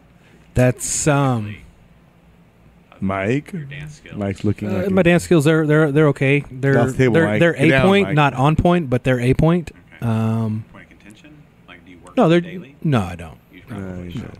Yeah. I, I mean, practice makes perfect on anything, right? practice makes better. There's no such thing as I think perfection is one of those things we strive for that is not. It's not a real. It's not a thing. That's good. That's What is good. perfect? Perfection is It's a myth. It's an ideal. it's a falsehood. I agree. Yeah. I agree. I agree. I What's the agree with perfect you. beer? I agree. You're right. I mean, Well, even there's if not you Now, really live- perfect beer is the one I had last and enjoyed. That's what I'm saying. But even once you enjoy it, it's gone. Correct. So it can't. It's not. It doesn't last forever. And probably perfection is that memory. Yeah, it gets better in your memory. My perfection is the Christmas, whatever year you were, 5, 6, 7, 8, or 9, that Santa Claus brought the best gift to you. That Nintendo NES. That's perfection. And 1986. it can't get any better than that. I don't know what it was. It could have been a Polly Pocket. It could have been a Easy Bake Oven, Mike. I know your Easy Bake Oven's good. I like yours. You make great cookies. Dude, cookies. Cookies easy. Great cookies. Well, when I was younger, Easy Bake Ovens you could burn a house down with. The real deals. The real deals. The orangey yellow ones. I'll be 58 in August, so yeah. When I was an Easy Bake Oven kid. Yeah. No, that 1986 Nintendo NES with Duck Hunt and Super Mario Brothers. With the gun? With the gun. With the light zapper. I had one of those. Yeah. Dude, I was an adult, but you can't use them now unless you have a tube TV. That's right. The thing. Like no, it doesn't flat work. Screens, they don't read them. No, they don't read them. Yeah. Really? They only work on tube TVs. Yeah. I still got a tube TV, a 27-inch RCA. Wow. In my bedroom. I would have made fun of you like a year ago, but now hang on to it. Find an old you'll school like it. NES. And I still got a VCR. Logan's Alley. I don't know about that VCR. Don't make fun of me. I don't see the upside to the VCR unless you have some homemade tapes. That's exactly what I You have. could still get Yeah. the I watched a few of them. Last And you know week. what? I'm thinking I wish I had a VCR I could tape things with because I haven't got a DVR recordable thing. What do you need to tape? Because you cut the cable. You cut the cable? I've cut the cable. No, I have not. Oh, neither have I. Dude, I have. We've talked about it. Okay, let me say this. I need to. Can I It's a say serious this? conversation. Go This ahead. is a serious conversation. Let's get into this. TNT's app, garbage. I haven't seen it. Trying to Don't know watch about it. the NBA. Is that how you watched it? Yes, it was No, garbage. no, I don't have it. TNT, your app and your streaming, like I would just go through my Xbox and stream on the. I'm not allowed to have TNT. I blow it up. Well, I mean, you had to somehow, you have to watch the finals, right? But it was even going through the internet browser on Xbox, which worked great. The TNT site would like reset all the time. You'd get like a 2-minute commercial in the That's middle not of good. like it's like gone beyond, and I missed like 4 points. And I look at my Twitter feed. I'm like, oh, I know that we're going to be up by or score 2 points. That we're going to be losing and lose the damn game. Well, I didn't get to that point. I know, It I'm was just kidding. at least at the end. But Signal cut out. overall, yeah. So YouTube Okay. TV better. You could do the trial. We have YouTube. We have Hulu, which came with my phone, actually. Yeah, but now they have the live TV. You can do with both of those. Can you? Okay. $35 a month, I think, for YouTube, but to get all those channels and you can DVR basically capability. We've talked about cutting our cable. We've talked about it a lot. Dude, it's I think about it too, but man, I did it. It was great. That's one thing is like I don't get caught up in like shows. I wait until the end of the season. And No, we have no TV here, yeah. and I'm not going to put TV in. Games like So Sunday this games, is but not you going to can be a get the- sports bar. No. You know, Good. that's That's really good. the only That's good. reason I those, appreciate like, that. Big games, and you can bring in a TV for that if you really, Yeah. really want. If I really want to do something that I want to see, things, let's say, I don't know, Super Bowl. Super Bowl, we could put a projector outside, touch it to Easy. a cable internet, and blow it in the wall and say, "Here you go." But we're not a sports bar. We're not going to put TVs up. You're here for our beer. You're here for our conversation.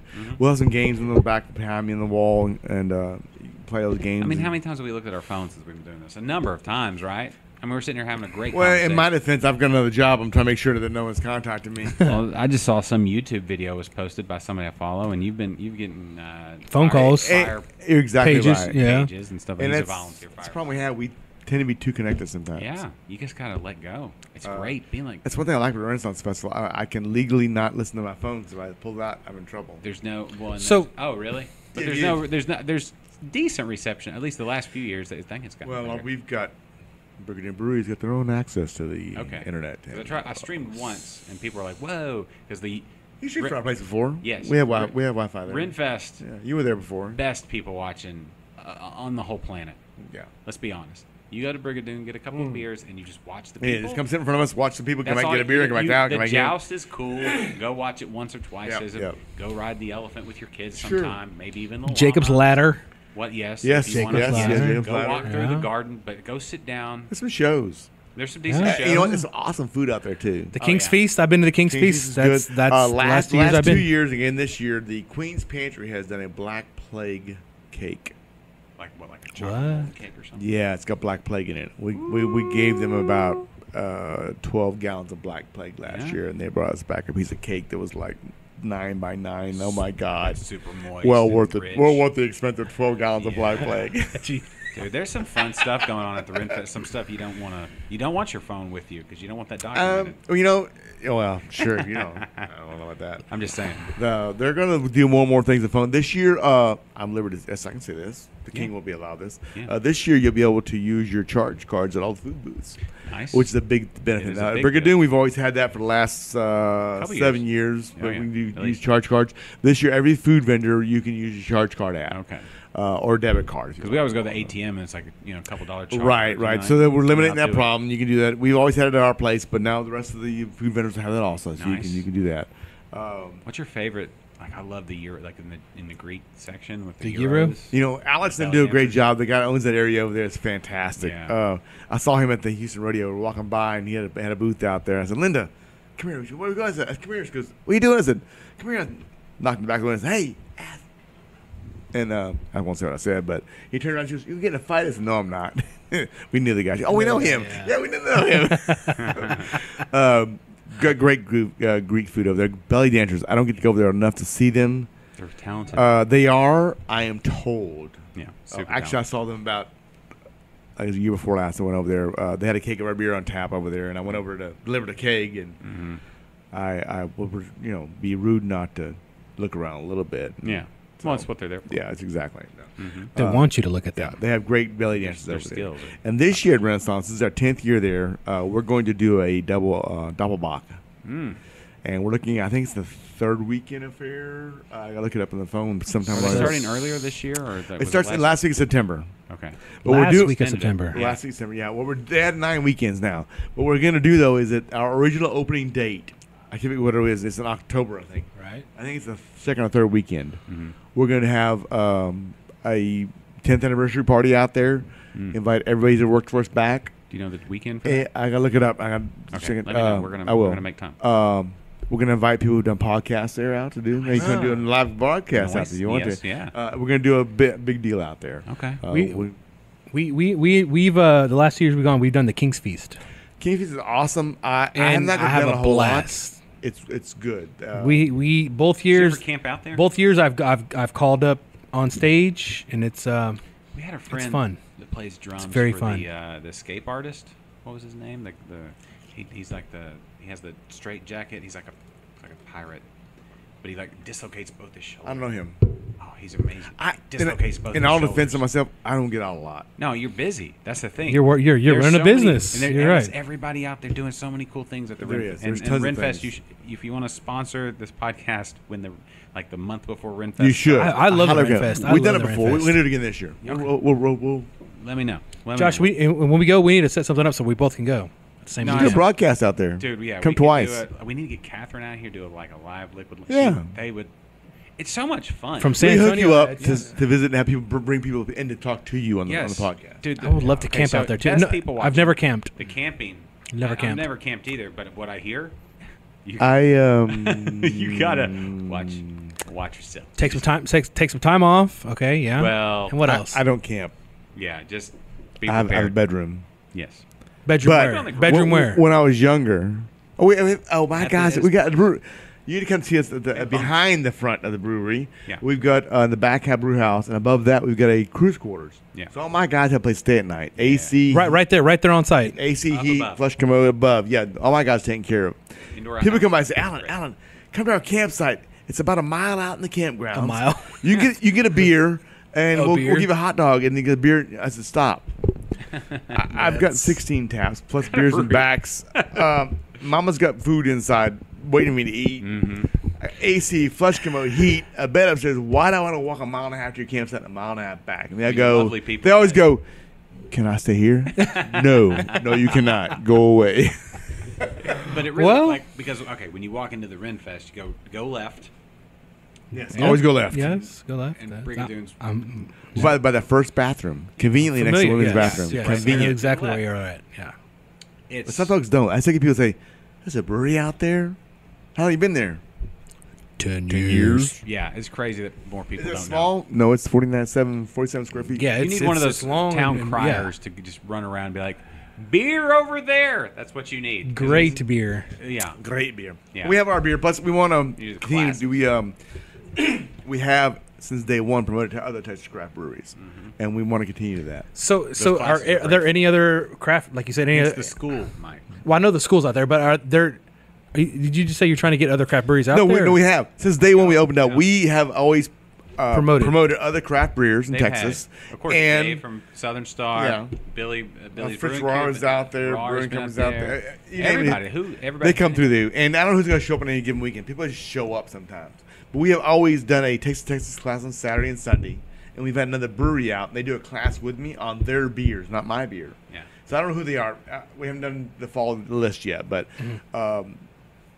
Rohr, Southern Star, St. Arnold's, Carbot, all those guys have come out before and done a class with us, and we continue to do that. And it's not just Houston. It's anyone that stay in Texas, we can. Right. Yeah. Okay. And then you know who's going to show up sometimes? People just show up. Last year, Fritz Rohr just showed up one day and said, "Alan, how you doing?" Yeah. Well, Fritz, where the heck you been? Fritz is a good guy, a good friend of mine. But we have started out that way, promote other craft beers, and we want to continue to do that. Okay. It's important to promote the industry. Yeah. Yes. And it's brotherhood. And it's unlike anything else. Just that so Ren much Fest. fun. Yeah, it's fun. It's unlike anything else you've ever seen. Like you go and you watch that opening the parade, and you can see all the people, the theme for the weekend, and they come out and everybody's in character, and everybody's dressed to the nines, and they're in it. And I mean that's the thing. People at that Ren Fest are just in it, and that's year long. You guys are just in it, and just like the beers that we're drinking. Right. They're there, yeah. We were there last year, and we were sitting at the King's Feast. We were sitting next to this gentleman and his lady friend at the time, and I was with Kate as well. Did you keep talking to him? What happened? We talked, and they were in full garb, full garb, and he asked us. Like, this is our second year. Our Kate's, she's been there, a few years before she's got a few more years. Who's there. Kate? The lady friend, the girlfriend. It's his mine. fiance. Yes. I just thought I'd ask when for are y'all who gonna come on? And so I'm a minister. I can't marry you. Dude, I've got a brewery. We can do that back. I will wear a kilt. We'll get some bagpipe. You're right here. You're right here. Can we do? What kind of wedding do you want? She loves bagpipes. Dude. Bagpipes and fireworks I got are his thing. a piper for you. Oh my god! I got a piper on standby. Okay. I got you. I got you. What are we doing? Just wait. She's in school. I've got a tuxedo. When is she done with school? This end of the year. Oh, dude. Okay, just wait. We're good. And so I'm talking. Wedding happening at Brigadoon Brewery. It's gonna happen. I'm talking to the guy, and he goes, "So y'all been here a few years now? Why? Because we just go like in." Oh no, go in garb. Go in garb. And so now he asks us like, "Why don't y'all go in garb?" And we're like, "You can rent garb there." For those that don't know that, you can go to the front gate and rent garb. They got some elaborate stuff. You can put a few dollars down, rent some garb, and enjoy the full experience. It is much better going in garb and enjoying it. You will be part I of agree. No, I'm gonna talk to her. I know Kate. She listens to this. I'm gonna. You and I'm thinking barbarian horde. Oh, just really? Some wrestling tights? I was thinking. No. I was thinking Spanish swordsman. Yeah, yeah, you could do that. Spanish swordsman. Yeah. Do I wear tights? I want to wear tights. I want to see in tights and a cod piece. Yeah, man, and a big cod piece. But I don't think you have to. Well, so what are you talking about? What do you want to wear? You can wear anything. I want to wear Barbarian tights. is furry. Well, then wear tights. But if you want to wear tights, we'll get you in tights. Yeah, this is sound not like a problem. You want to wear tights. You want to show up. We're getting you in tights. If you want to tights, show off the goods, then go it may be some type of not. I don't want to go totally topless, but I want to wear. Chest. I'm not sure about this. He's fingering his chest here, folks. I'm not. I want to wear something like not a football shoulder piece or shoulder pads, but just something. You want leather? You want fur or what? You want fur. What about some like studs, metal studs? You want fur? No, I want fur. So, because I got some guys named Council Kazar could do leather goods to you with tights. Would be awesome for you. All day long. Spokesmodel. Mike, TD Mike spokesmodel. We're doing it. All right. We're gonna hook you up. We're gonna take you. Texas Renaissance Festival. I know how to get hold of you. Is it barbarian or do you want to? I like the barbarian. He wants fur. Barbarian fur. He eats like a barbarian. Let's be honest. Yeah, dude. I never seen him eat. I don't know. It's scary. I see him drink. He could. See him devour the mic, but he. That foam's gonna pass rough. I was gonna say I don't know how many people. That foam's gonna pass. That's your mic now, Mike. That is your mic. Mike now owns a mic. You got a lot of DNA in your mouth right now. Yeah. That's that stuff. All of Texas beer has it just. No, come out to Texas Renaissance Festival fall. You'll enjoy it. We can make a wedding happen for you, either there or here. Seriously, I'll run it by the lady. Okay, so I'm just telling you, she's listening. She's listening. Met at a brewery. Really? I'm a minister. I've done about 15 weddings in the last 2 years. About 40 weddings total. And I always cry. I married 3 of my own crew people. You what? That's my crew. I've married 3 of my crew. Oh, wow. Yeah. About 4 years ago, my guy goes, I'm not gonna rule it out. I'm not gonna rule it out. It can happen. Now, let me ask you about kilts. Yes. They look, even though like you have the under circulation, they look thick. Well, I have a lot of. Here's the thing. I need a thin. right. There are two ways to go on kilts. Okay. A traditional kilt's wool. Yeah, I know. I would not recommend that in Texas. Not in Texas, yeah. I wear, and I'm sorry to tell people over this, I don't wear a wool kilt. I'm in Texas. I would freaking But every once in a while, there's die. a cold weekend, right? Well, that's okay. I suck it up. The boys suck it up way up. And Do you go just into your stomach? Traditional? Well, regimental. Mm-hmm. I'll tell a story in a second. An interesting story about that. But I recommend a synthetic kilt in Texas. Okay. You'll die in a wool kilt. Yeah, I know. There's like 2 days a year. Maybe you can wear a regular kilt. Yeah. We're a kilt probably 80 days a year. We may be from Scottish descent, but we're in Texas. Scotland. No, it's not Scotland. Yeah. So there's places at the Renaissance you can get one.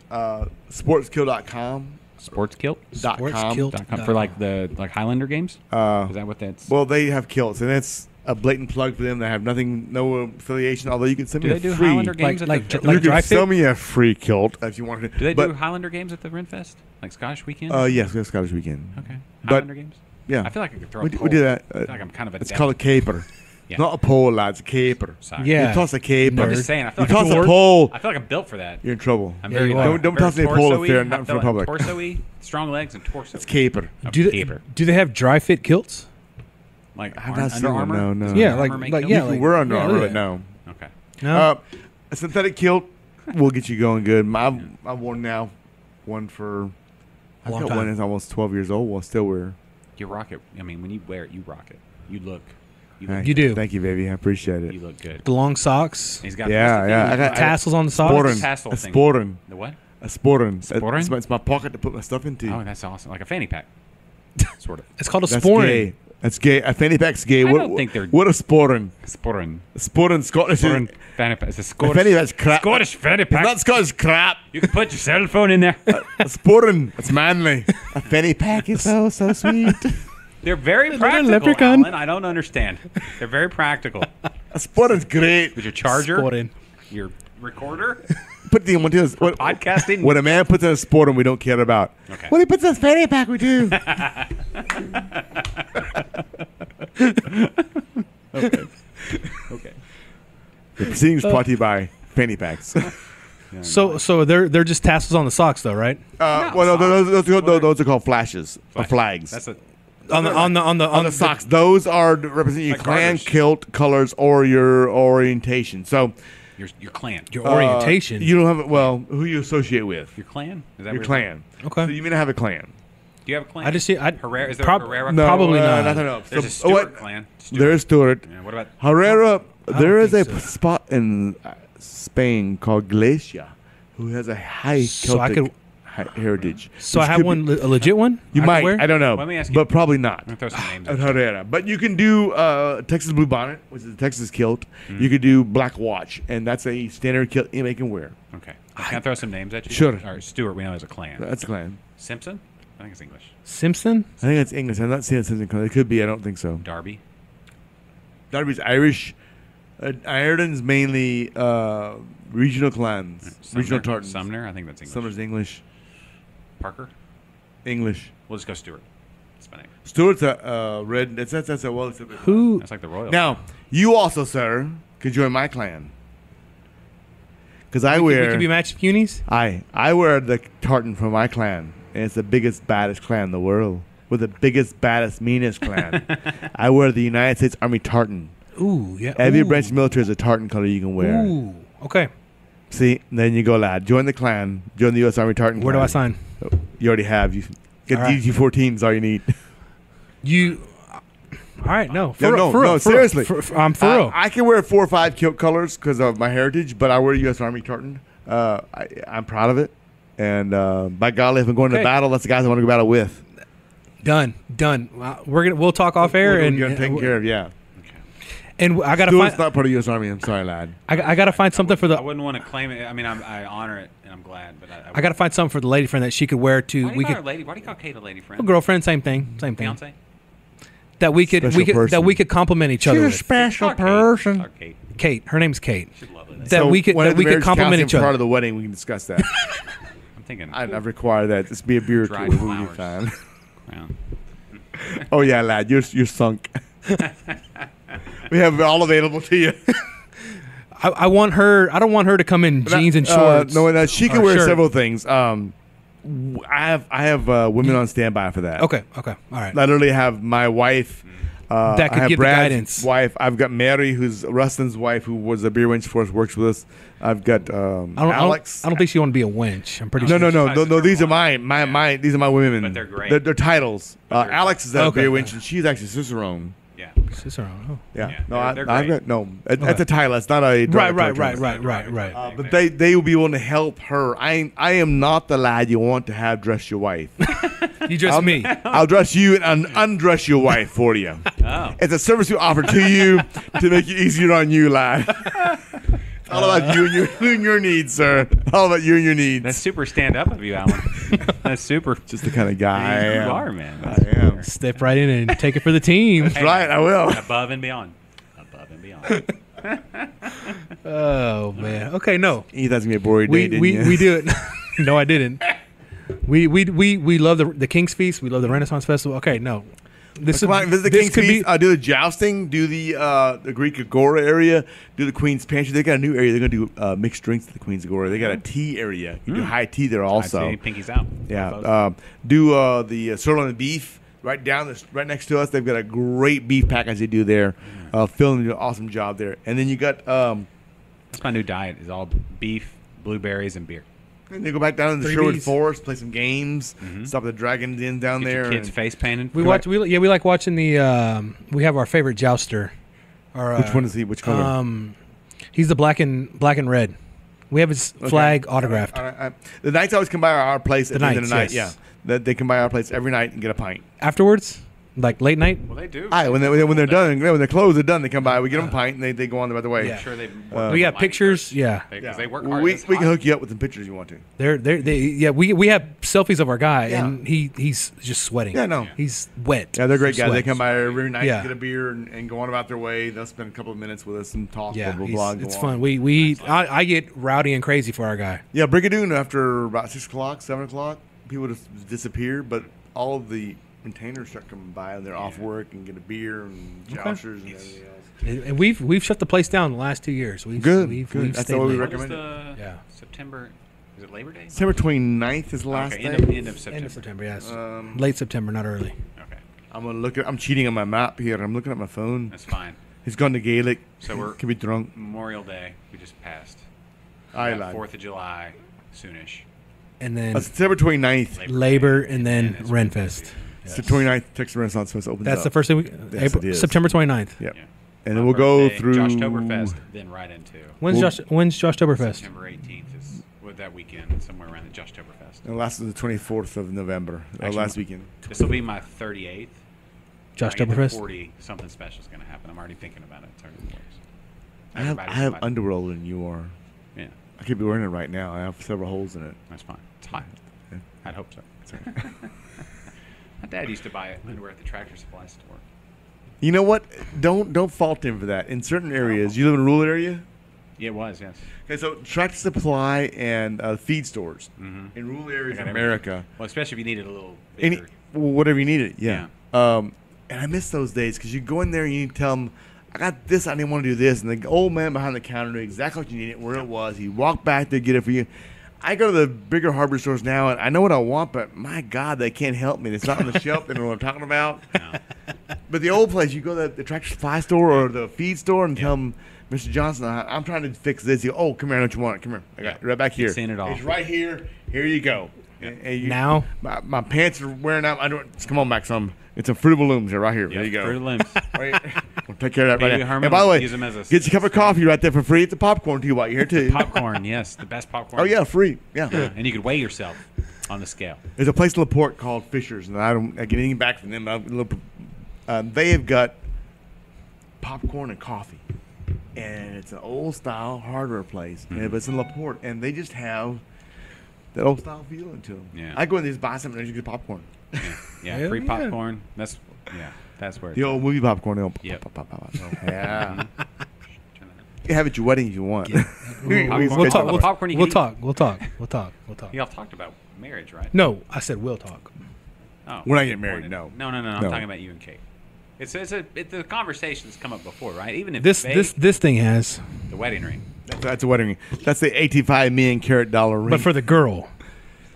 But you have to have a ring too. Yeah, exactly. You get a matching set. Well, I do, but I don't here's the thing. give a darn. I've been married twice. The first time, a great marriage.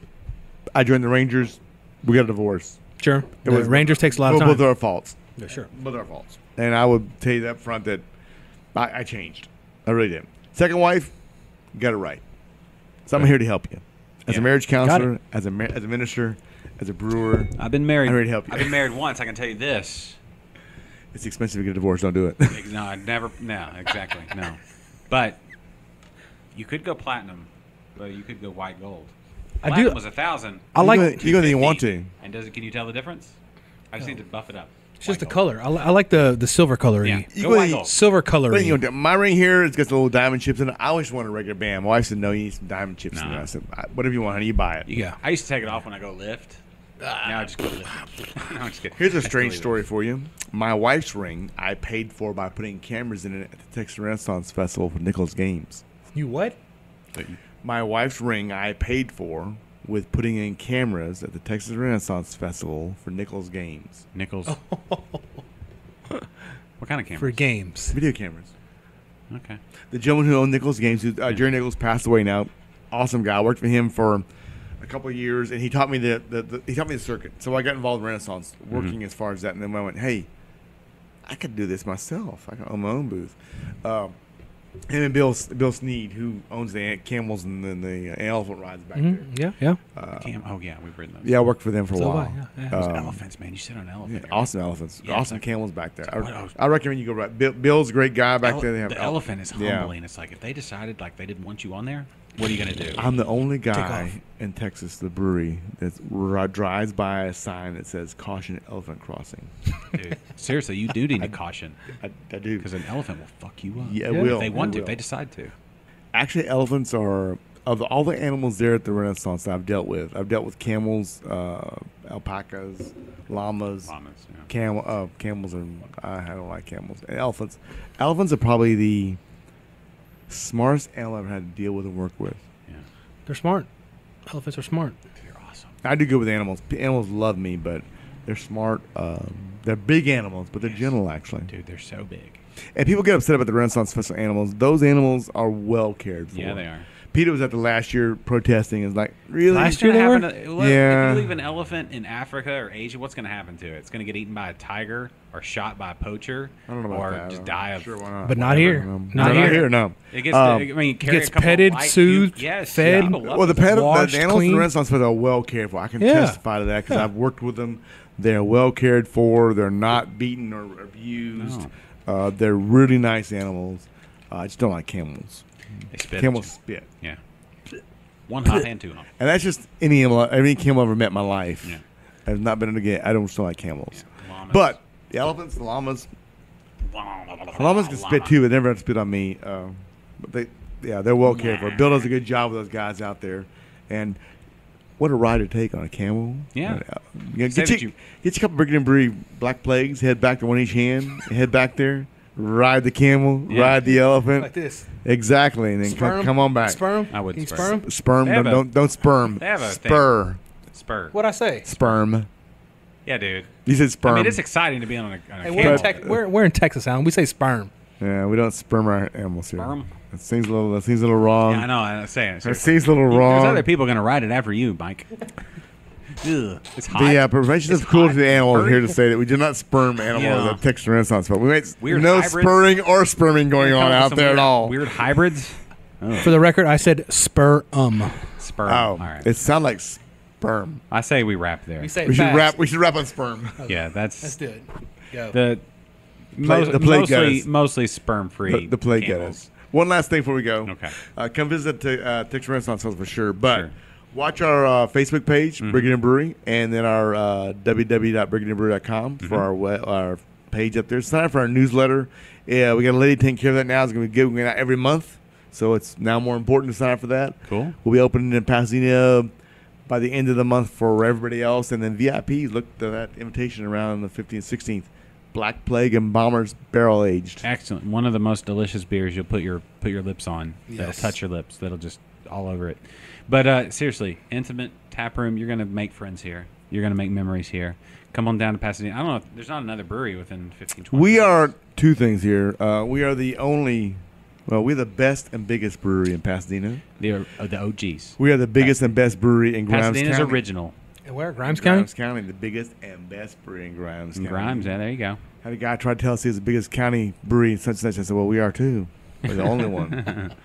Well, we're the first brewery in Pasadena and the only brewery in Pasadena. Awesome. Nice. That's good. Now, this is a cool area down here. It's just. We have a lot of people there. It's a good area, good people. Yeah. We're ready to rock and roll. Yeah, so come on down to Pasadena because it got that name because it's a fun place to come Meets visit. Sir drinks a lot. Yeah. That's his name. There's a night in the corner. Yeah, we'll take a picture and post it. Nice. Noise. Do it. All right, come get some Black Plague. Come get some English. Come get some Green Ogre. Get on tap. Yeah. There's some newer beers coming out. We're looking for another flagship beer that's not so heavy. That's not hard to brew. Come see Alan. Give him a hug and a kiss and tell him InterBrews sent you. Alan, thank you so much. Thanks for having me out again. Thank you. It's my 9th, 10th, 12th time InterBrews. Yeah, and It's been a while. We're gonna keep it up. My favorite episodes, so Good. we'll keep it going. Mike, TD Mike. got a wedding for you. We're scheduled. Yes. Nice to meet you. Nice to We'll talk to call you. Kate. We'll get it all worked out. Don't you worry. Don't get stressed. It's gonna be all right. All right. Everything's taken care of. So for Alan Ward, Brewmaster at Brigadoon Brewery and Brew School, for TD Mike, my name is Josh Stewart, and you've been listening to InterBrews.